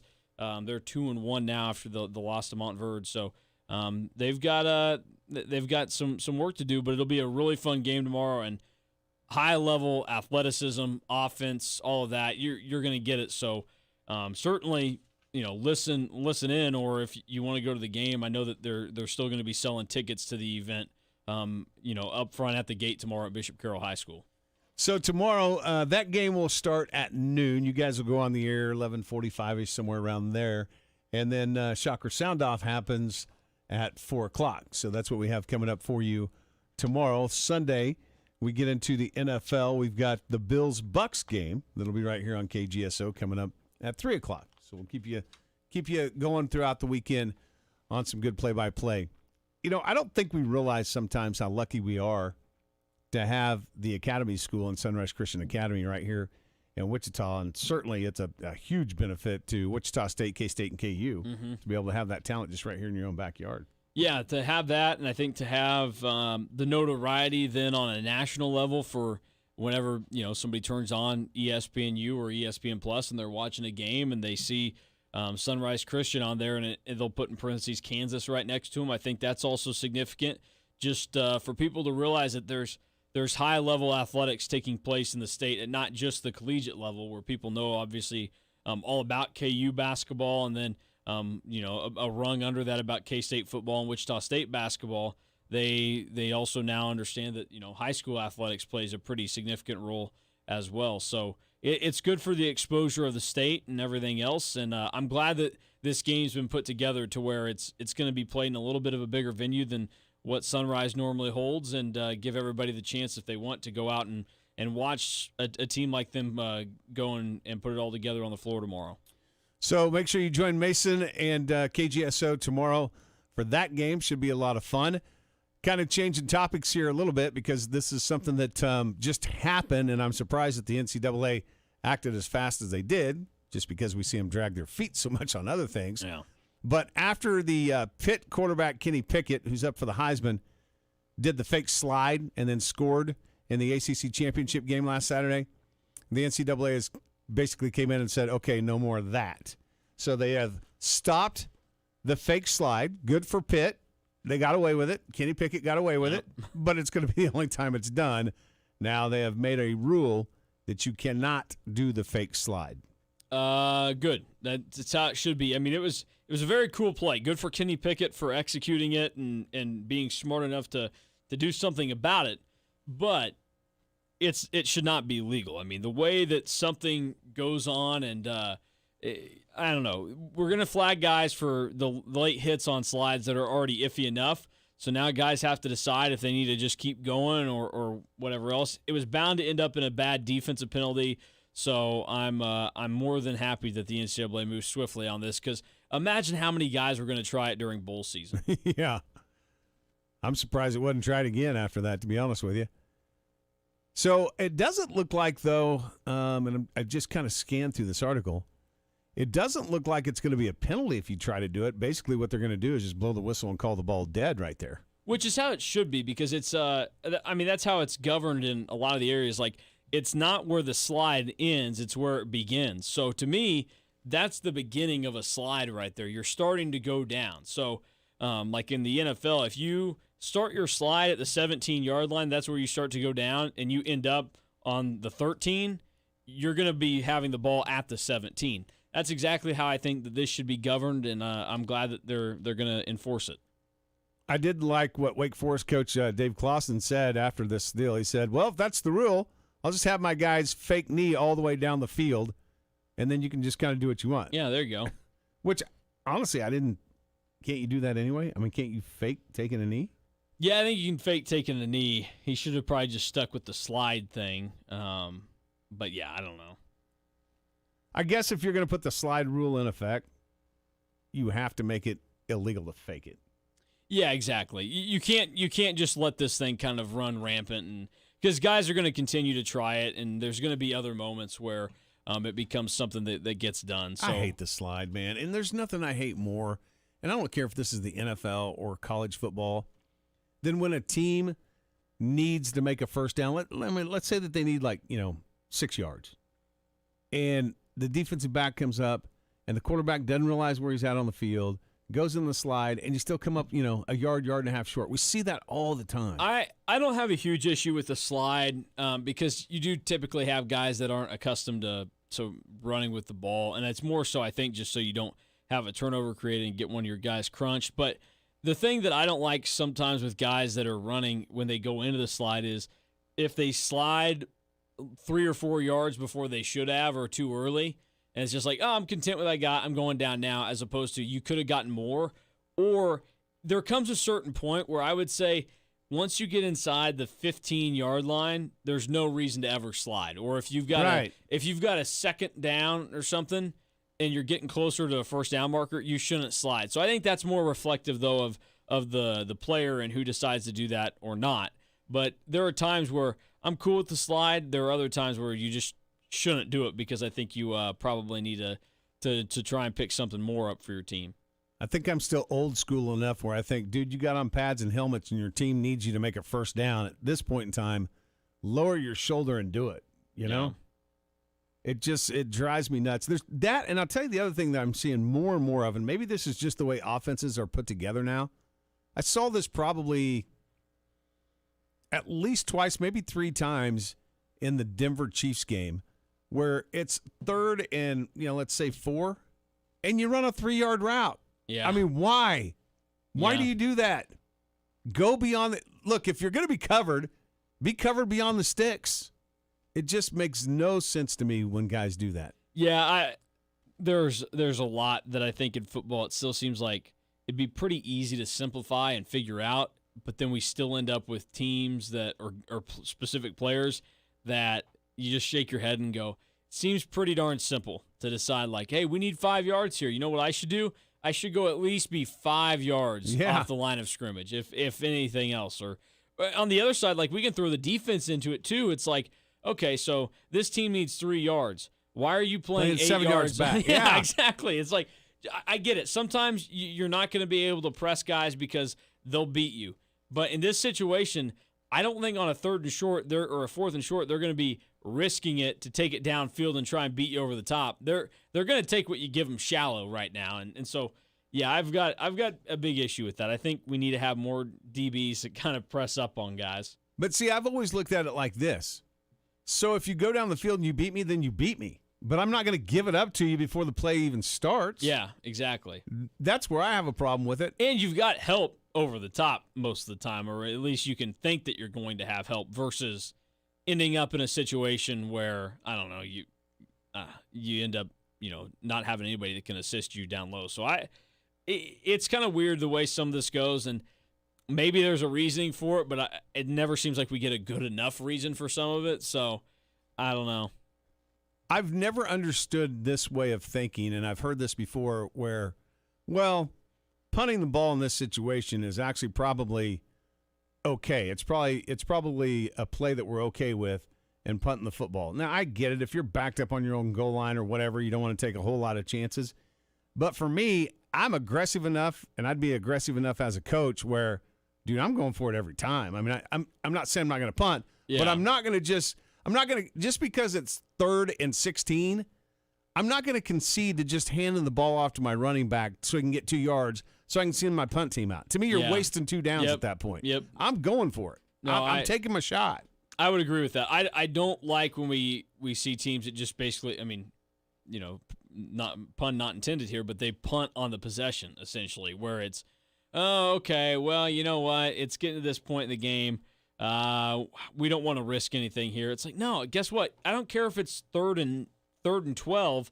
Run a play that could get you 13 yards, get you up there, get a first down instead of just say, let's run it. We'll see what we can do. And that's one of the big things, like, that ultimately kind of, I think, did Courtney Messingham in. There was a lot of that to his offensive style at K-State where it was, you know what, we'll just give it to Deuce here, and every once in a while he'll bounce one off. But other than that, I'm getting a phone call from potential spam. That was what I'm like, what in the world? Yeah, is that I was trying to noise? think what that was, but yeah, it was a potential spam call from Dryden, Michigan. So, yay. Yeah, I'm that way too. I'm like, look, especially in today's game, so what if it's 3rd and 23? Throw the ball down the field. You know what?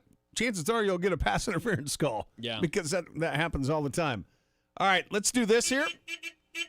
Call now on KGSO to win a card you can't keep. First at caller. 522-1410. Sorry, Trace. First caller, 522-1410. Help us give this thing away. It is the holiday season. Everybody's in the giving spirit. St. Anthony Family Shelters is going to be the recipient of this car. They're part of Catholic Charities of Wichita. Phones are ringing. We appreciate all that. Good morning. Who's this? Chase the Chief. Chase the Chief. What are you doing, buddy? Just got done with the workout, headed out to work. All right. Well, you have now found yourself qualified to win a car, Chase the Chief. And I know that excites you, but here's the thing. We're going to ask you to give it away when you win it. I can do that. We appreciate that, man. The folks over at St. Anthony Family Shelters, they do a great job of helping people that have been down on their luck get back on their feet. They need this vehicle. The folks that are there need to be able to use it. And so we thought during this giving season it would be good for you guys to help us give it away, so we appreciate that. Oh, yeah, anytime. I like helping out the local community, and anytime that it can go help bless a family in need, that I think God richly blesses those who help other people. So all right. I appreciate what you guys do at KGSO and Big Raider Week, so it's time to put the hammer down.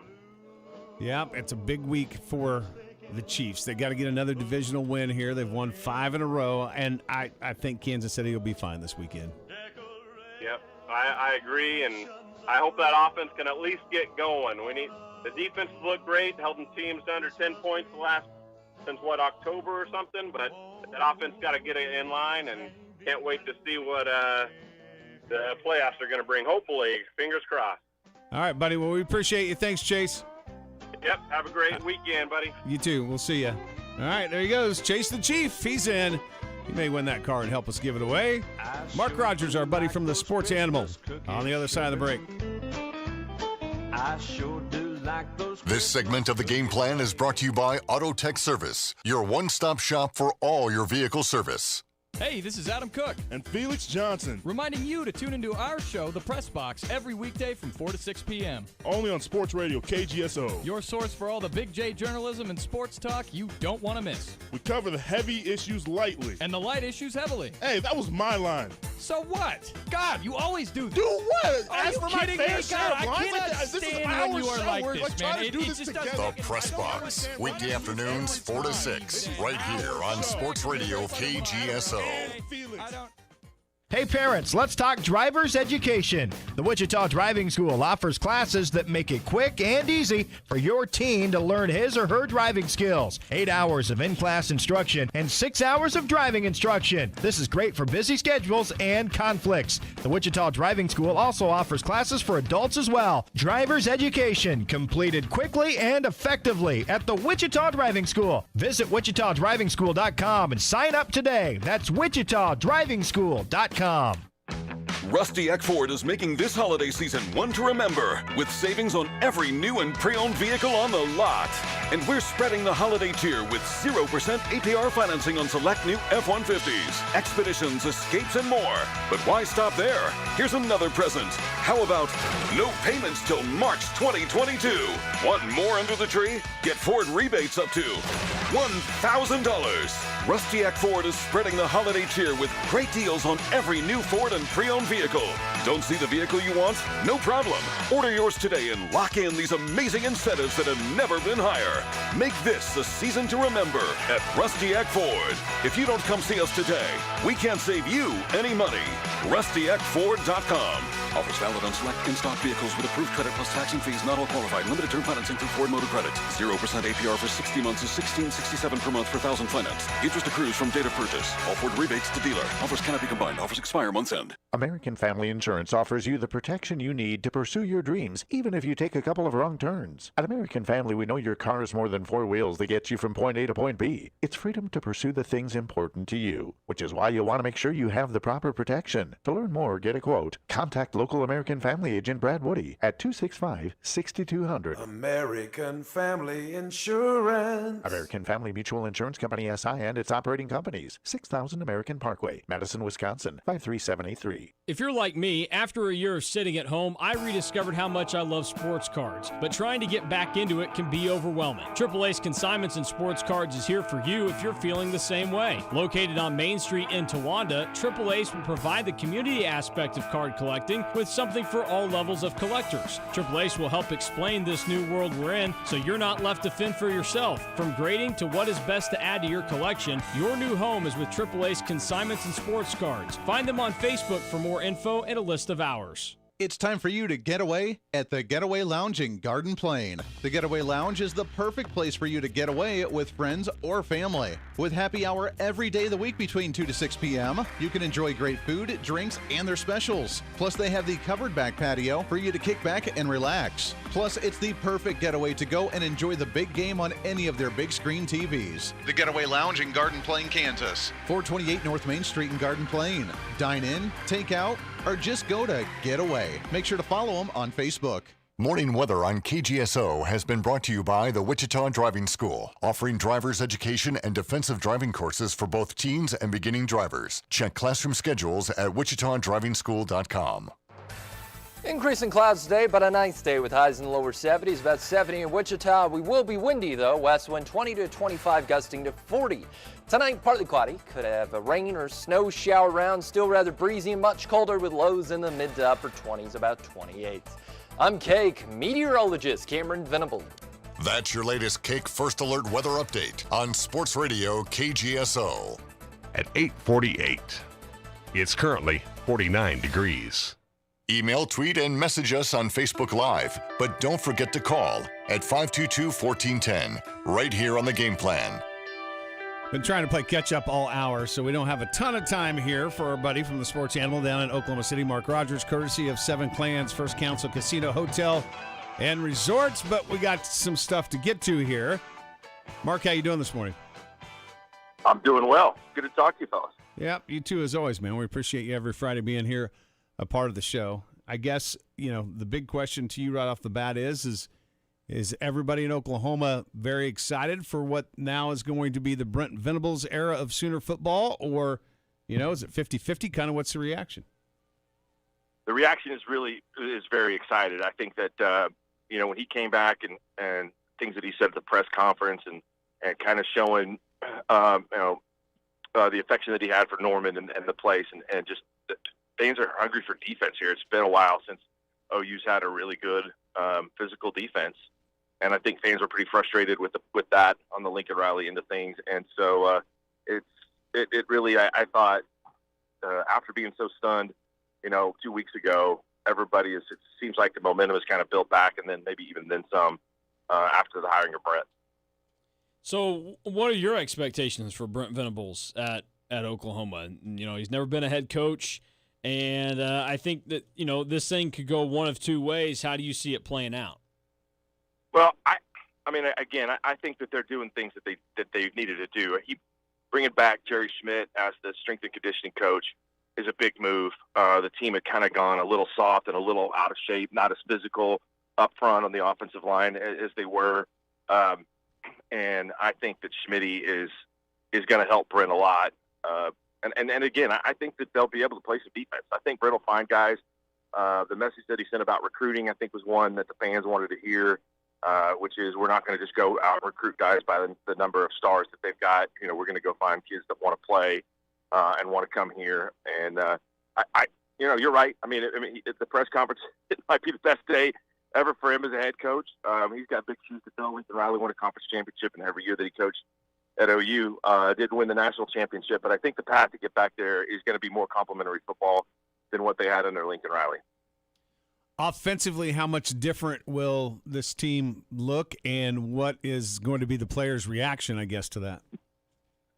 Well, Caleb Williams, there was a lot of talk about him possibly entering the portal. I know Brett met with him and his dad the first day that he was here.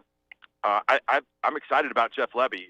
He's coordinated 2 top 10 total offense teams in 2 different schools. He did it at UCF in 2019. He did it at Ole Miss last year. He's a guy that likes to run the football from his spread formation. Had a lot of success as a running backs coach at Baylor. And I think that was a big get for them. He was a GA here, was recruited to play at Oklahoma, got hurt coming out of high school, and spent a lot of time in Norman. I think people really like him. So I think the offense will be really good under his direction. Now, on the Oklahoma State end, they end up with some heartbreak against Baylor. What was the reaction from everybody to that, and now how do they feel about going and playing in a Fiesta Bowl? Well, disappointment, clearly. It's hard to tell. We could kind of speculate as to what would have happened to OSU in the Alabama scenario winning. They may not have been in the playoff. They may have been in their 4th. But they didn't play very good. Baylor, with the new quarterback, had a great game plan. He came out, was hot, hitting on all cylinders. And Oklahoma State, I think going into the next season, they really have to figure out what they've got in Spencer Sanders. He's a 4th-year player that got rattled in that game early on and then just made dumb mistakes. Didn't play very good football, was hesitant, thought he had a chance to win the game on that last drive if he'd have made a quicker decision on 3rd down. So it's hard to say, hey, look, we got a guy that's going to be a 5th-year senior playing next season, but we might have to find somebody that could come in and do a little bit better job. Porter Moser off to a pretty good start with Oklahoma basketball. They got a big game coming up against Arkansas. What are your thoughts on that? Yeah, they need to kind of steal a win against Arkansas, I would think. That's a disappointing loss against Butler, who I don't think is a typical Butler team. I gotta give some props to Mason, man. The Cats came to Wichita and won the other night. That was a good win for them.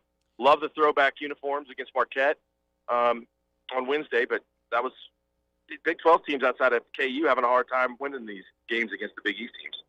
Yeah, it's been a little bit of a struggle for the Big 12. Now, I would say this. It would certainly be nice if K-State could play somebody other than Marquette in this thing, because this is now in 3 of the last 4 seasons K-State's had to play Marquette, and it'd be fun to maybe see somebody different from the Big East instead of getting the same team over and over again. That's fair, man. I like it. Mix in something different. You get St. John's or Villanova. Well, we'll hold off on Villanova. Anybody else the Cats will probably take. With the rest of the Big 12 kind of starting to settle in to basketball season now, we've seen the chaos going on everywhere else throughout college basketball. Is there a team in the Big 12 that you like more than anybody else, or like KU, Baylor, and Texas all kind of around the same level? I think you hit the nail on the head there. I think they're all on the same level. I wasn't really high on Iowa State, but man, they just smoked Iowa last night. That was kind of an impressive win. So I still think the Cyclones are kind of middle of the pack, but I think there's a separation between Baylor, Kansas, and then Texas. Iowa State's going to be one of those teams, though, I think, though, all year, Mark, because they've got some shooters on that team, and we know how dangerous that can be in college basketball. So I think you're going to see Iowa State win some games this year that you're not counting on. Absolutely. All right, buddy. Sorry, we didn't leave you a whole lot of time today. It's just been one of those days where we got behind and couldn't get caught back up, but appreciate it as always. All right. Talk to you next week. All right. We'll see you. Mark Rogers, our friend, he's on the Sports Animal down in OKC. Always love his perspective on Oklahoma sports, courtesy of Seven Clans, First Council Casino, Hotel, and Resort. A lot of good shows coming down there to the casino, so get your tickets for that. We'll give some away as well. Man, quick morning, quick week. Yeah. Mason tomorrow, Sunrise Christian Academy basketball. We'll see you Monday on the Game Plan. It's time for your latest news from the KGSO News Center. Brought to you by Phil's Coins, Kansas's largest coin dealer at 9344